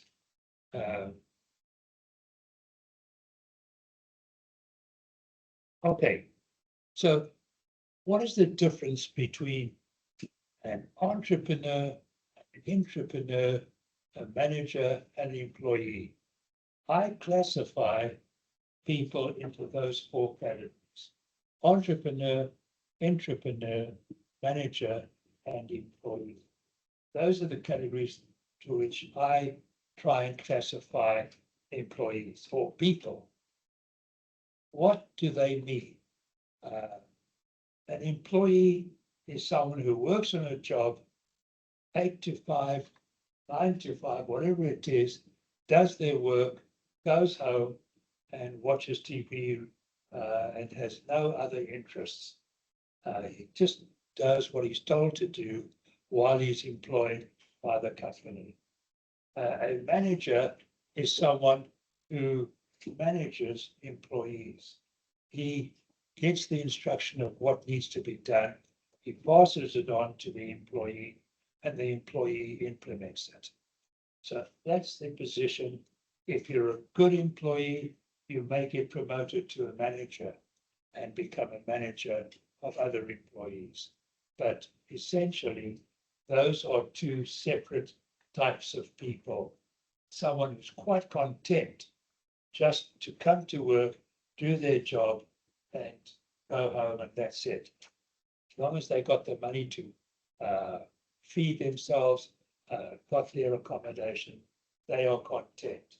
The manager wants a little bit more. And then you got an intrapreneur, probably a new word to a lot of you. Anyone care to guess what an intrapreneur is? Isn't it when you're not your own entity, but you're within a company, some concept or business idea? Right. Something like a general manager. General manager. Any other thoughts? An intrapreneur is essentially an entrepreneur who doesn't want to take the risk of working on their own business. Who doesn't want to take the risk of having a business and not having capital. Who cannot afford to open a business that they would like to, but still has that attitude of an entrepreneur. They are the ones that will go into a company and help design new products, will help get things going. The guy that developed 3M's sticky notes, post-it notes, was working for 3M. He had no business involvement, but he developed this product, saw an opportunity for 3M, and he helped them take it. He produced some post-it note, thought how good it could be for use generally, and started producing it for 3M. So that's a different kind of mentality to the entrepreneur who wants to do it for themselves. So what are the differences between the entrepreneur and intrapreneur? Let's look at a few of them. Decisions. Making decisions. As an entrepreneur, you make the decisions. You decide what to do, when it must be done, how it must be done. You pass it on to your employees. You are the decision maker. They must do what you want to do, or they're going to be out of a job. So decisions are made by the entrepreneur. The entrepreneur also makes decisions, but doesn't have the authority of the entrepreneur. He is not his own boss. He cannot do what he wants to do. I have a grandson who went to UT San Antonio, graduated with a mechanical engineering degree, went to work for PepsiCo as the manager of one of their plants, hated it. Hated working for corporate America, hated the bureaucracy involved in working at PepsiCo in one of their plants. Called my wife one day and said, "Fran, can I come stay with you?" She thought, well, it's for a day or two, maybe a week. And she got a call from our daughter, his mother, a few hours later to say, "Do you realize he meant permanently?" And that was 3.5 years ago. He's still there. He came to us and started a business. AMI Handyman. He's a handyman. It's an incredible business. There's an incredible lack of people that need a handyman. The husbands that are supposed to do all of these repairs and what, in the home, just never get around to it. These honeydews don't get done. So he does what the honeys won't do. That was one of his early mottos. And he's started the business and has developed the business. He's earning a lot more today than he earned at PepsiCo. He's his own boss. He goes where he wants, when he wants. He takes a group of friends or goes with a group of friends to Mexico every year, and they have a riotous time in Mexico. But he can do this. He's not fixed to having 14 days a year. He's not stuck with being told what to do. But he gets up. This morning I left my home. When I went down to walk the dogs at 6:30, he was walking out the front door to go and work. When I come home this evening, he will come home at 6:30. He's working 10 to 12-hour days, but the rewards are his own boss. He has his own involvement. He doesn't have to report to anybody. He makes the decisions of what he will do, when he will do it, and how he will do it. Is that what you want? Or do you want to just go to work at 8, come home at 5? That's a decision that you must make. And that's the distinction that is necessary.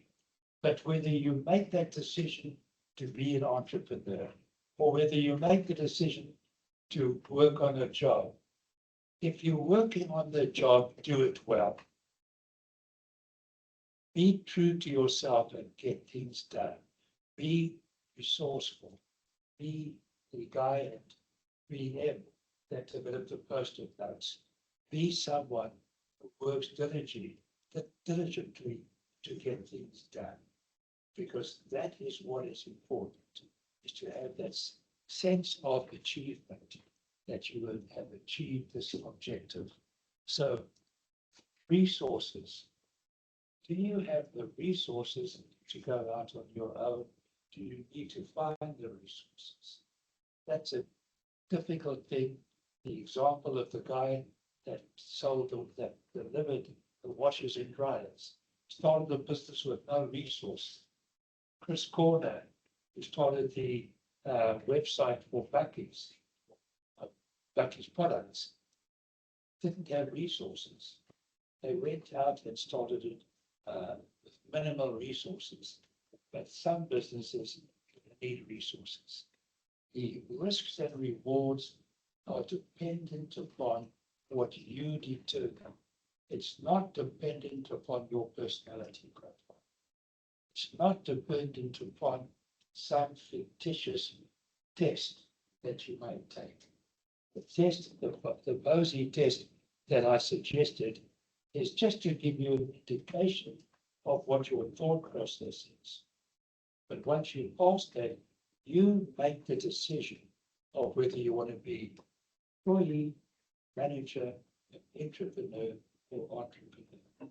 That's your decision. That's no one else's decision. You can make that decision. But my hope for you is that whatever you decide, you do it well.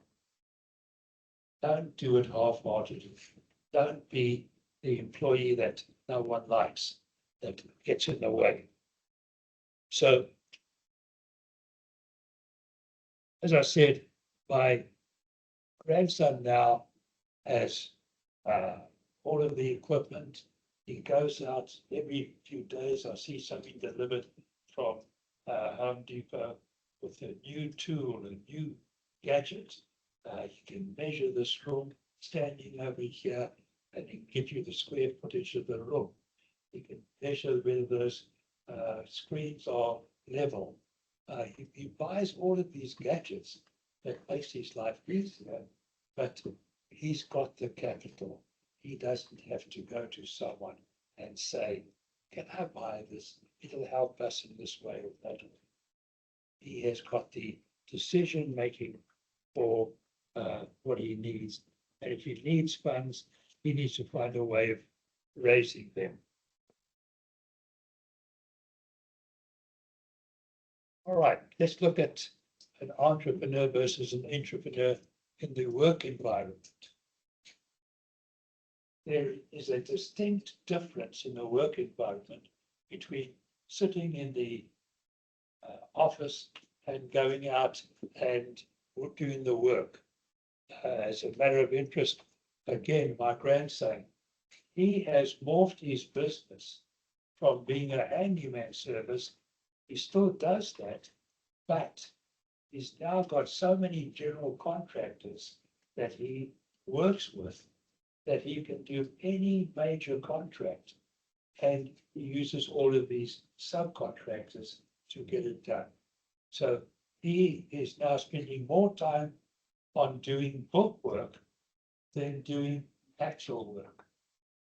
And he's just monitoring all of their work, whether it's a painter, whether it's a general contractor, whatever it is. So his business has, I want to say, grown, but it's changed from being a business that he does all the work to a business where someone else is doing the work on his behalf. So the work environment is different. The place in business, he bought himself a van, fitted out the van, and his place of business was his van. He went around with his phone and his van that contained all of his tools and equipment. Today, he's sitting more in our dining room doing paperwork than he is sitting in his van doing the work in the homes. So he has grown the business. So the place of business has changed from working on the job to working in an office. You'll find that may happen. Do you like working in an office? You may find that you need to employ someone to do that because it's not something that you want. You want to keep working on the job. So different things supply different needs, and knowing what you want. The culture of the company is set by the boss. It's not set by the entrepreneur. The entrepreneur has to follow the culture of the entrepreneur. And that is a distinct difference in approach. I, as the owner of the company, set the culture for my business. I set the culture for how we will operate. In our office, we had signs all over the office with one word: yes. Our business had nothing but problems. No one called us and said, my neighbor's dog is barking. Please stop it. The grass next door hasn't been mowed. Please have it mowed. We never got calls that, oh, my neighbor's dog is not barking. The grass is beautiful next door. They're maintaining it beautifully. Those weren't the calls we got. Every call we got was negative. And the idea of those yes signs, the cultural idea of that was to get our employees to find solutions. How do we solve problems? Not say no.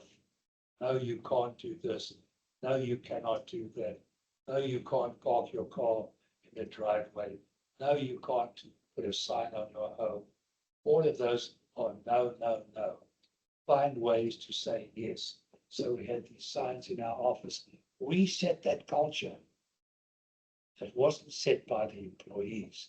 It was set by us. So I would rather be in that setting the culture than having to live with someone else's culture. But again, it depends on what you need to be your needs. Responsibilities. I had responsibilities for all of our employees. At the end of the day, we had over 400 employees. And my wife, who worked side by side with me, knew most of them, knew their husbands, knew how many kids they had, knew what their kids were doing. She was involved with our employees all the time. She was interacting with the kids, with the employees. So that's something you either can do, and it wasn't my forte. It was my wife who handled all of that. Motivation. You have to be motivated. An entrepreneur and an entrepreneur both have motivation, but they are different levels of motivation. And whether you want to be the owner sets the tasks, or the entrepreneur who performs the task, it is a different set of circumstances. And what is your end result? Everything you do, whenever you start a business, whenever you become the entrepreneur, have a goal, have something that you want in the future. An entrepreneur will generally say, I want to work until I'm 65, get my Social Security, and I'm happy. That's what I want in life. An entrepreneur will say, I want to work until I have X capital, or until I die. I want to die at my desk. I often said when I was in the business that one day I'm going to put a coffin at the end of my office, and when I die, they can just roll me in the coffin and take me out. I had no intention of setting the business, but that changed. That changed at some point in time. I cannot tell you when that point was, But at some stage, my wife and I looked at each other and said, it's time we sold. Everything was going well. We had a viable business to sell, and we sold. Don't be concerned about change. You will change. There will be times when you want to do something different. That's when I joined ACC. And what I'm doing today, what I call my my on-call career, is what I enjoy. So I share all of my stories with you only because to show you as an example of where I came from as an entrepreneur and how I developed my entrepreneurial process. In 2020, when we had COVID, there was a huge amount of change amongst people. People couldn't find jobs, so they started their own businesses. The most businesses, new startups in this country occurred in 2021, when people lost their jobs and thought, wow, I can develop a business and earn a living and go from there. So looking at that from a startup point of view, that was a thought. The next thing, getting passionate. I've spoken about being passionate. I've spoken about Mattress Mac, Steve Jobs. These guys were passionate. If you're going to start a business, if you're going to become an entrepreneur, get passionate about it. Be bothered about inefficiency. Don't allow inefficiency to creep into what you're doing. Find something that's inefficient, change it, make it more efficient. Don't look at the bureaucratic aspects of a bureaucracy. As a matter of interest, this department in HCC, we do our own thing. We create our own programs. We don't go through the rigors of academia. This office has nothing to do with the business school. It teaches management. An MBA is a management degree. It's not an entrepreneurial degree. There's a distinction between the two. MBAs, with all due respect, my daughter is a Harvard MBA. Is she an entrepreneur? No. She does a great job working for someone else, taking care of business for someone else. But she hasn't got that spark to be an entrepreneur. So business schools, I look at them and I say, that's not the road to entrepreneurship. It just doesn't follow. Entrepreneurs think on their own. Take on risk. Don't be afraid of risk. In many places, you can do what you have to do in spite of the risk. I know that there's going to be a hurricane. I know that we're going to have complications. But that's what we're in business to solve. How do we solve that? How do we deal with it? So we follow that on an ongoing basis. Have a team of people with whom you brainstorm. Get people, like-minded individuals, network with each other and do brainstorm. It's so important to get other people's advice and guidance. Sometimes you think in looking through a microscope, but don't get input from others, get ideas from others, and really go forward with those ideas. Don't close your mind to other ideas and live your dreams. Don't limit your dreams. Don't think, well, I can't do that. There is nothing you can't do. The examples of the entrepreneurs I've given you, majority of them never graduated from college, never got any of that book learning, but were very successful. they had their dreams. The Vera Wang that we spoke about didn't like what was happening to her. She went out and did it herself. These are people that have a dream, that want to do something and look to do it well. So look at them from a dream. When we employed people in our business, we employed them for one thing, not their skill. Wasn't their skill that we employed them for? What do you think it was? So, problem solving. Problem solving, Enthusiasm. Enthusiasm. enthusiasm. What does one word capture all of this? Concept as innovation. Their will. Attitude. Attitude. The one thing that we looked for in every employee was their attitude.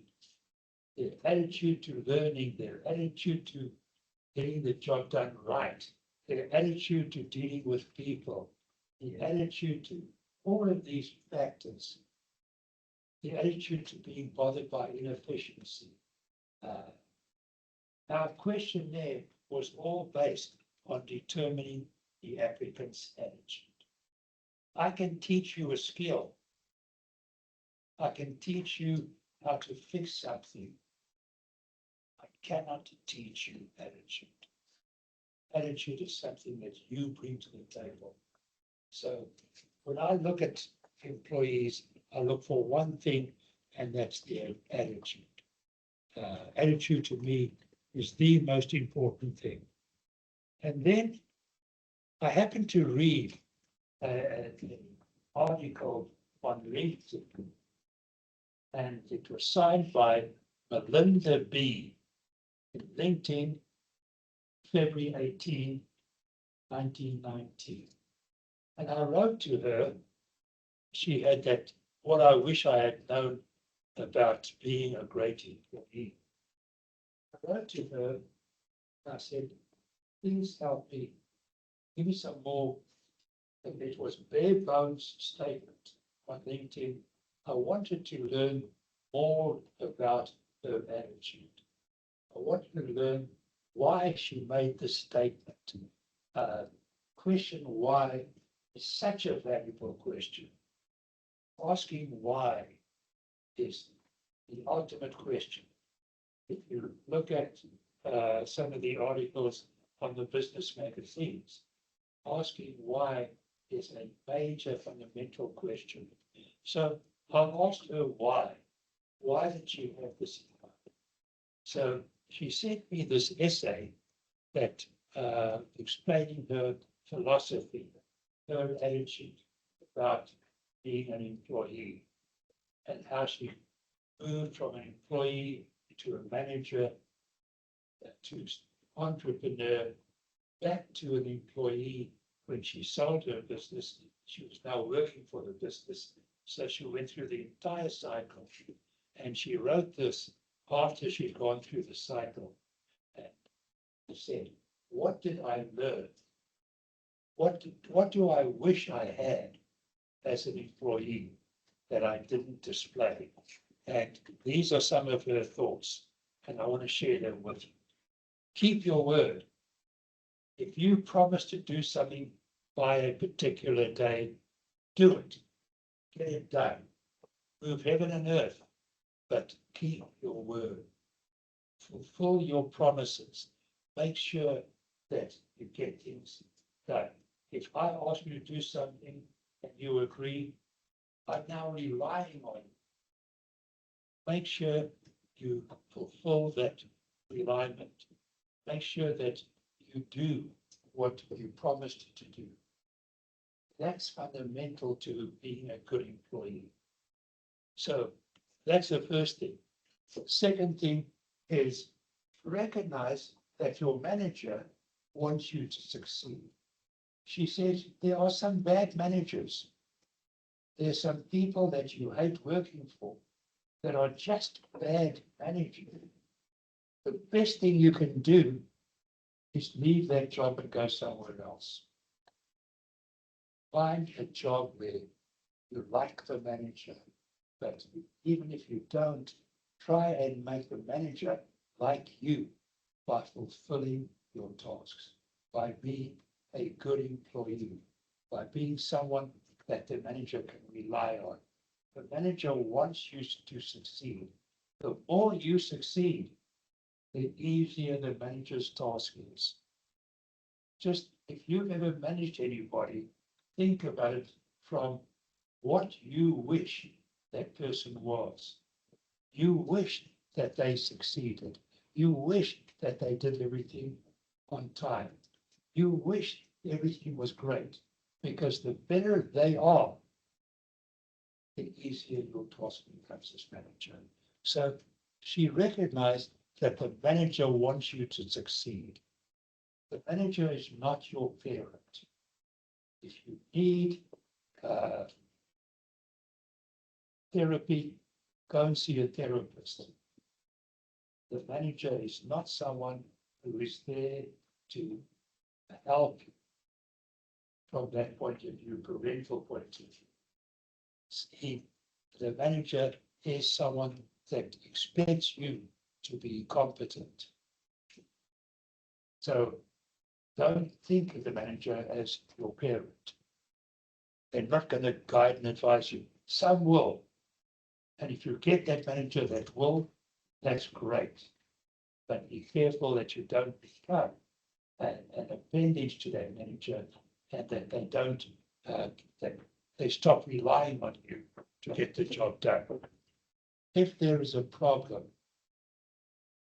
don't wait. Solve it. And if you can't solve it, speak to your manager.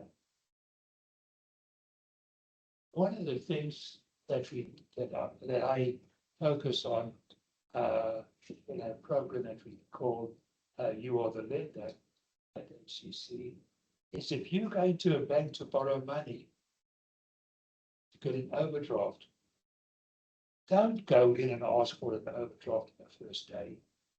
Get to know the bank officer, get to know them, and let them understand your business.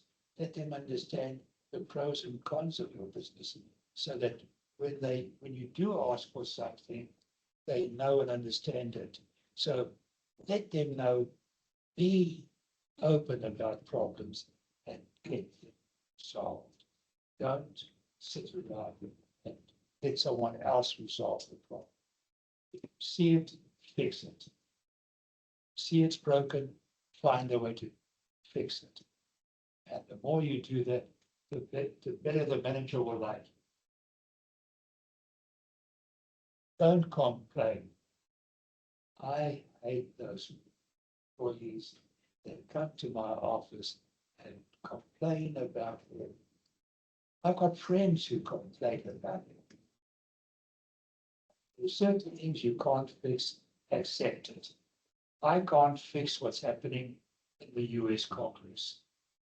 That's out of the scope of my ability to fix.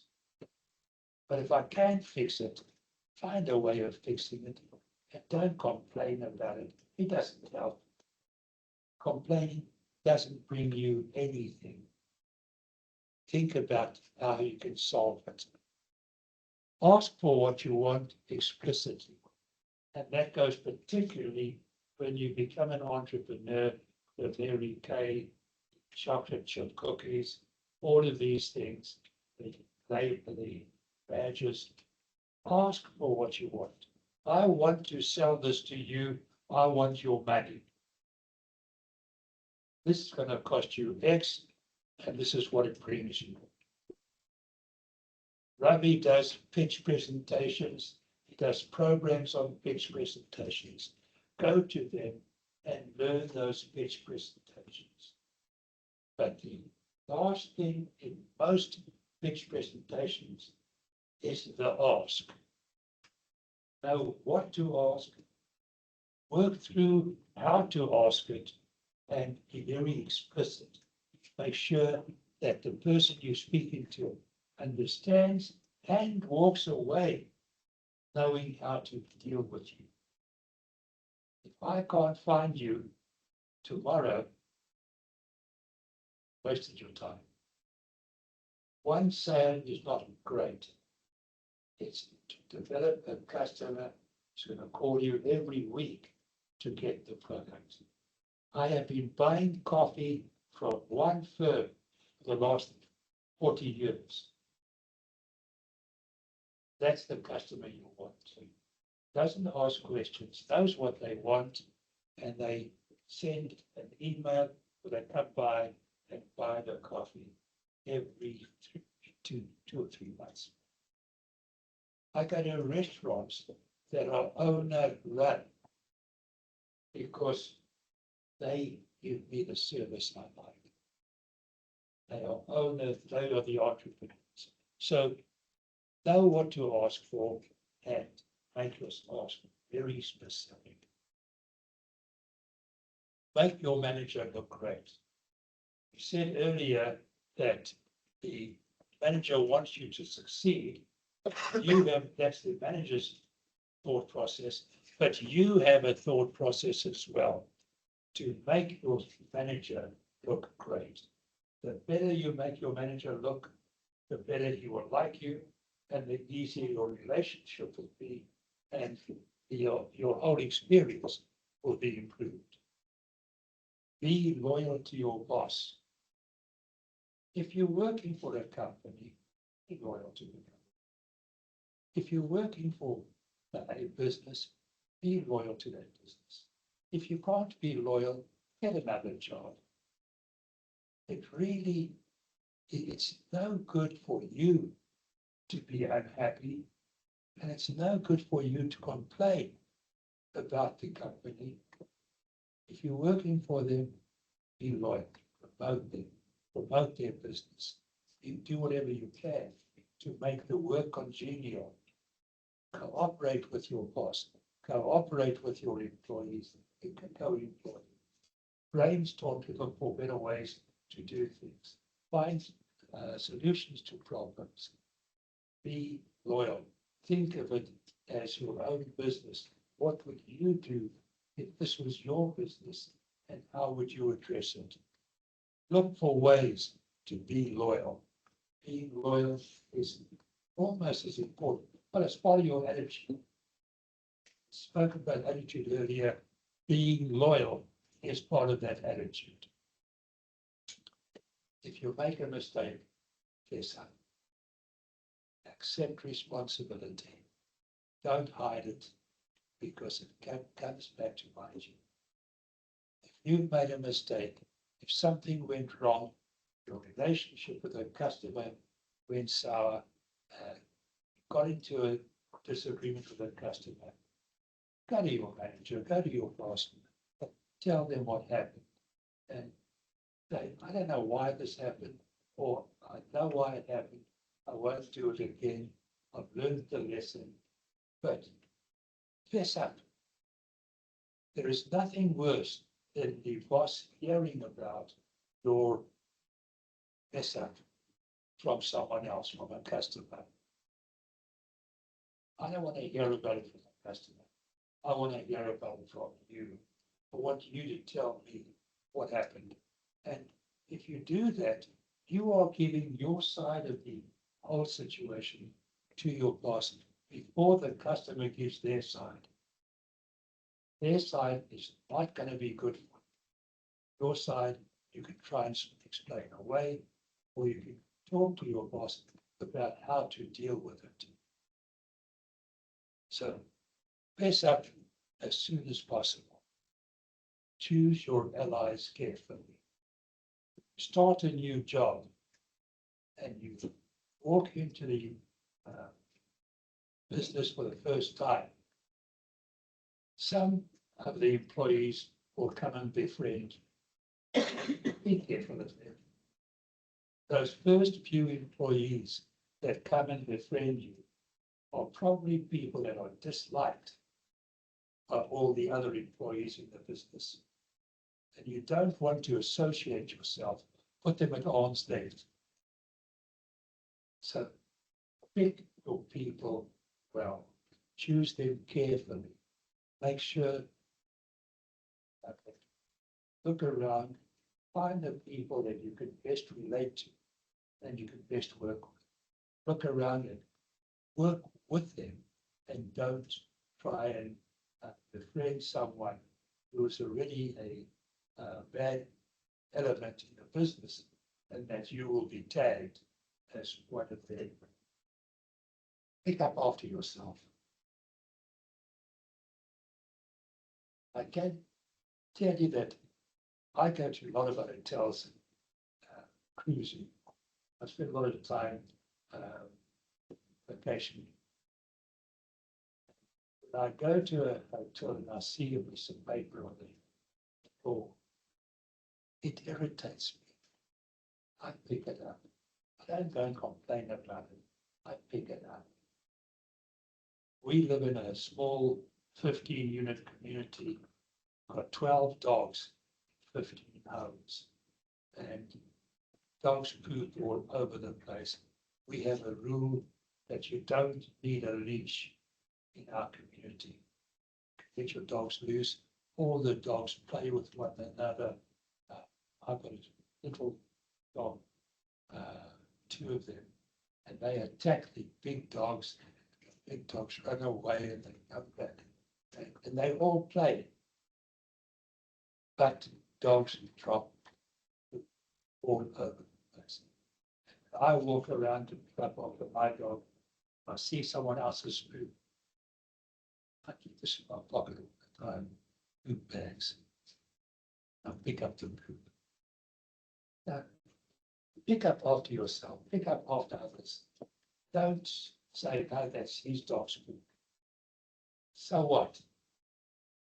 Your dogs may drop something someday and they pick up from you. And none of this excuses poor management. If you have bad management, get the hell out of Dodge. Go and find a job somewhere else where you can deal with the managers and deal well with them. These were a number of items that I extracted from the essay I got on Melinda B. I don't know her last name. Never did find it out. I saw it on LinkedIn, contacted her and got this essay from her. But she ended off very succinctly.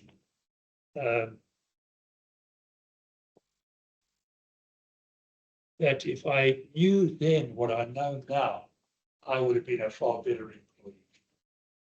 So if you're not going to do the entrepreneurship route, it doesn't matter. Do what you want to do, but if you, whatever you do, do it well. Be a great employee, be a great asset to the firm that you work for, and be positive. Have a positive attitude. Complaining all the time, no one likes to hear those complaints. I am open to questions if you have any.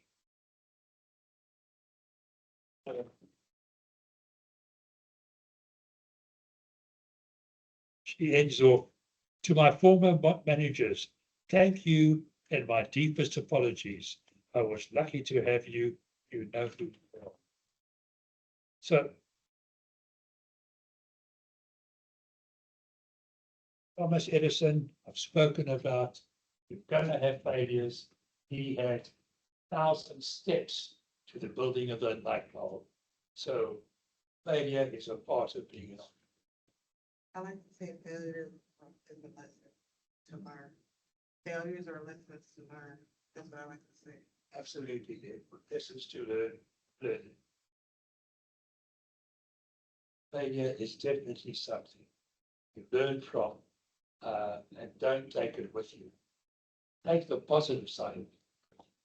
What you can do better next time.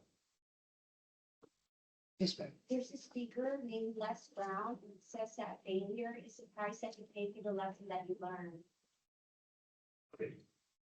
There are all kinds of statements like that, and they're all valid. You are going to fail.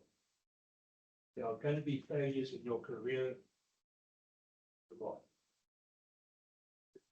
Think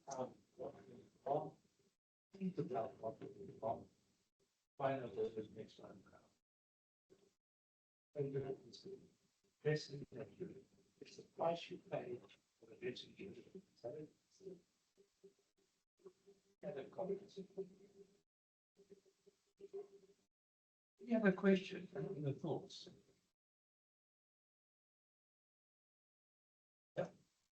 If one doesn't feel like becoming an entrepreneur, when I saw the option for start off as that. So again, you've got to work on a job. And you see them doing things a particular way. And you see there's a better way of doing it. That's what an intranet is. A manager works down to employees. An entrepreneur works up to the owners. Does that make sense? Yes. Any other questions? Any other comments? Any other thoughts? Who's going to become an entrepreneur? Who's going to become an entrepreneur? Who's going to become a manager? Nobody. Employee. One employee, a very shy employee. I don't think she's going to become an employee person. I think that's today's attitude, and hopefully, functions. Thank you, Brother Chief. Great presentations. Lot of information, great presentation. Thank you, sir. Thank you. Yeah, I'm here for another half an hour if you need me. Questions? What book you can refer us to read? One book. One book. Book of restoration of the famous. I think it's worth reading. There are a lot of books about I'm trying to think which is the one. What is the name of the book that I read recently?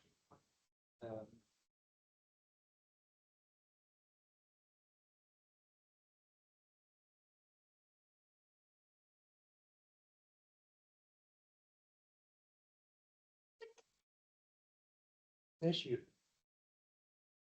I'll give it to you. Scott would have never in collection. I'll find his number. Any other thoughts? Two questions back.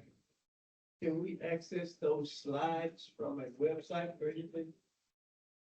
Yes, so, there is a Teams, meeting right now that's happening. The whole recording will be there with the slides and the audio. So if you're not on the Teams link, we'll make sure you get on that Teams link and we'll be able to download it and see it. Gotcha. Yeah. And the next question, do you have to be an HCC student or alumni to attend classes? No. No, okay. So I can invite somebody to their class. I can attend. That's right. We call you community entrepreneur. You're welcome. Gotcha. Thank you. And that's one thing about these entrepreneurial programs. They're all free and they're all open to everybody. Thank you. I have a question. For any of the businesses you sold, did you retain any of the shares? No? I sold my primary business. I sold 80, let me backtrack for a moment. We were approached for about 10 years by this very large management company that was on the New York Stock Exchange. And every year we went to visit their office, their head office, looked at what they were doing, how they were doing things. And every year my wife and I came back on the plane and said, we have no interest in selling. Quite happy running our own company. The 10th year, we were coming back on the plane and we said, you know, maybe it's time to sell. But the one thing that bothered me about selling is that we were on a trajectory of profit. And I didn't want to sell when we still had so much potential in our company. So we sold 80% in 2010. And we kept 20% continue after that. And we continued to work for the company for the next 4 years. We had a 3-year contract to work for the company. So in that 3 years, we used their buying power to enhance our profits. And we literally went from good profits this way up significantly because of them. But we had a great attorney and a great CPA who advised us on all of this. And we followed their advice on how to deal with the agreement. And in the agreement, we wrote a provision that at any time after the 3-year period, they can require us to sell the 20%, or we could require them to buy the 20%. So there was a buy-sell provision in the agreement. And the price of the 20%, this was the key, would be based on the same formula of profits as the original 80%. So after the 10th year, we decided to sell 80%. 4 years later, we decided to leave the company and we retired, so-called retired, and we sold the balance of 20% to the. We got the same amount for the 80. For the 20 years, we got for the 80 because of the way that contract was written. So the lesson to be learned from that, if you're going to do something like that, get to attorneys and CPAs who specialize in that. You use specialists that know what they're talking about, know how to deal. So that's after selling the 20% and retiring from the company, I was on the board of the Houston Community College Foundation. And I met the president of the Northwest campus of HCC, and he offered me office, parking space, and a cup of coffee. I said to you, I joined HCC as a volunteer. To this day, I still volunteer. There's a question in the chat that I think leads to volunteerism, but it's how do I pitch myself or market myself when I don't have any, sorry, scroll up, there's a question, there was 2 questions. How do you recommend making an appealing pitch as a consultant who has not had any clients yet? Or no results to show, or no tangible products yet? You have an idea. There must be something that you want, that makes you go to that particular firm for a job, to work for them, whatever, to work with them. There's got to be something. And what you do is you read as much as you can about that firm. You read as much as you can about what they do. You think through how can you help them achieve their objectives. And you present yourself as someone who's going to come in to help them achieve their objectives. You've got no experience, but you've got a great attitude. And as I said earlier, we employed for attitude, not experience. Experience was irrelevant. Our book, attitude was what we employed. Present yourself as having the right attitude to help them achieve their objectives. Know what their objectives are, do the research, find out what we can about them, speak to some of the employees and develop the information necessary that they will want to employ you. Make up that you are an asset to them or will become a significant asset. Right. Any other questions? Ms. Strauss asked the same question. Is this the recommended approach for someone who is intending to pursue consulting as an entrepreneur? That was a follow-up to the first question. I'm having difficulty with the question because how do you become a consultant if you haven't got any knowledge or experience about the things that you're going to be asked? So you've got to show that you have the ability to advise people. If you don't have that ability, I don't know how I would give you any money. That's fair. All right, any other questions in the room? I have a question that, as a running a business, how are you gonna get involved with a lawsuit? Like, what is your advice, like, based on your experience with the law? Unfortunately, I think that we're all at some stage going to be involved with lawsuits. Get yourself a good attorney who understands that particular type of situation. Don't get a accident attorney to deal with a contract. Try and get an attorney. It's not your brother's friend or dad's companion type of thing. Find yourself an attorney who specializes in that field and work with that attorney. Get advice and decide. Even if you go to the right attorney, rely on your gut. Rely on your gut reaction to advice. Don't always follow blindly. That's my background as an attorney. I could do that. How do you apply for the grant? How do you apply for a grant? For the grant that you were speaking about?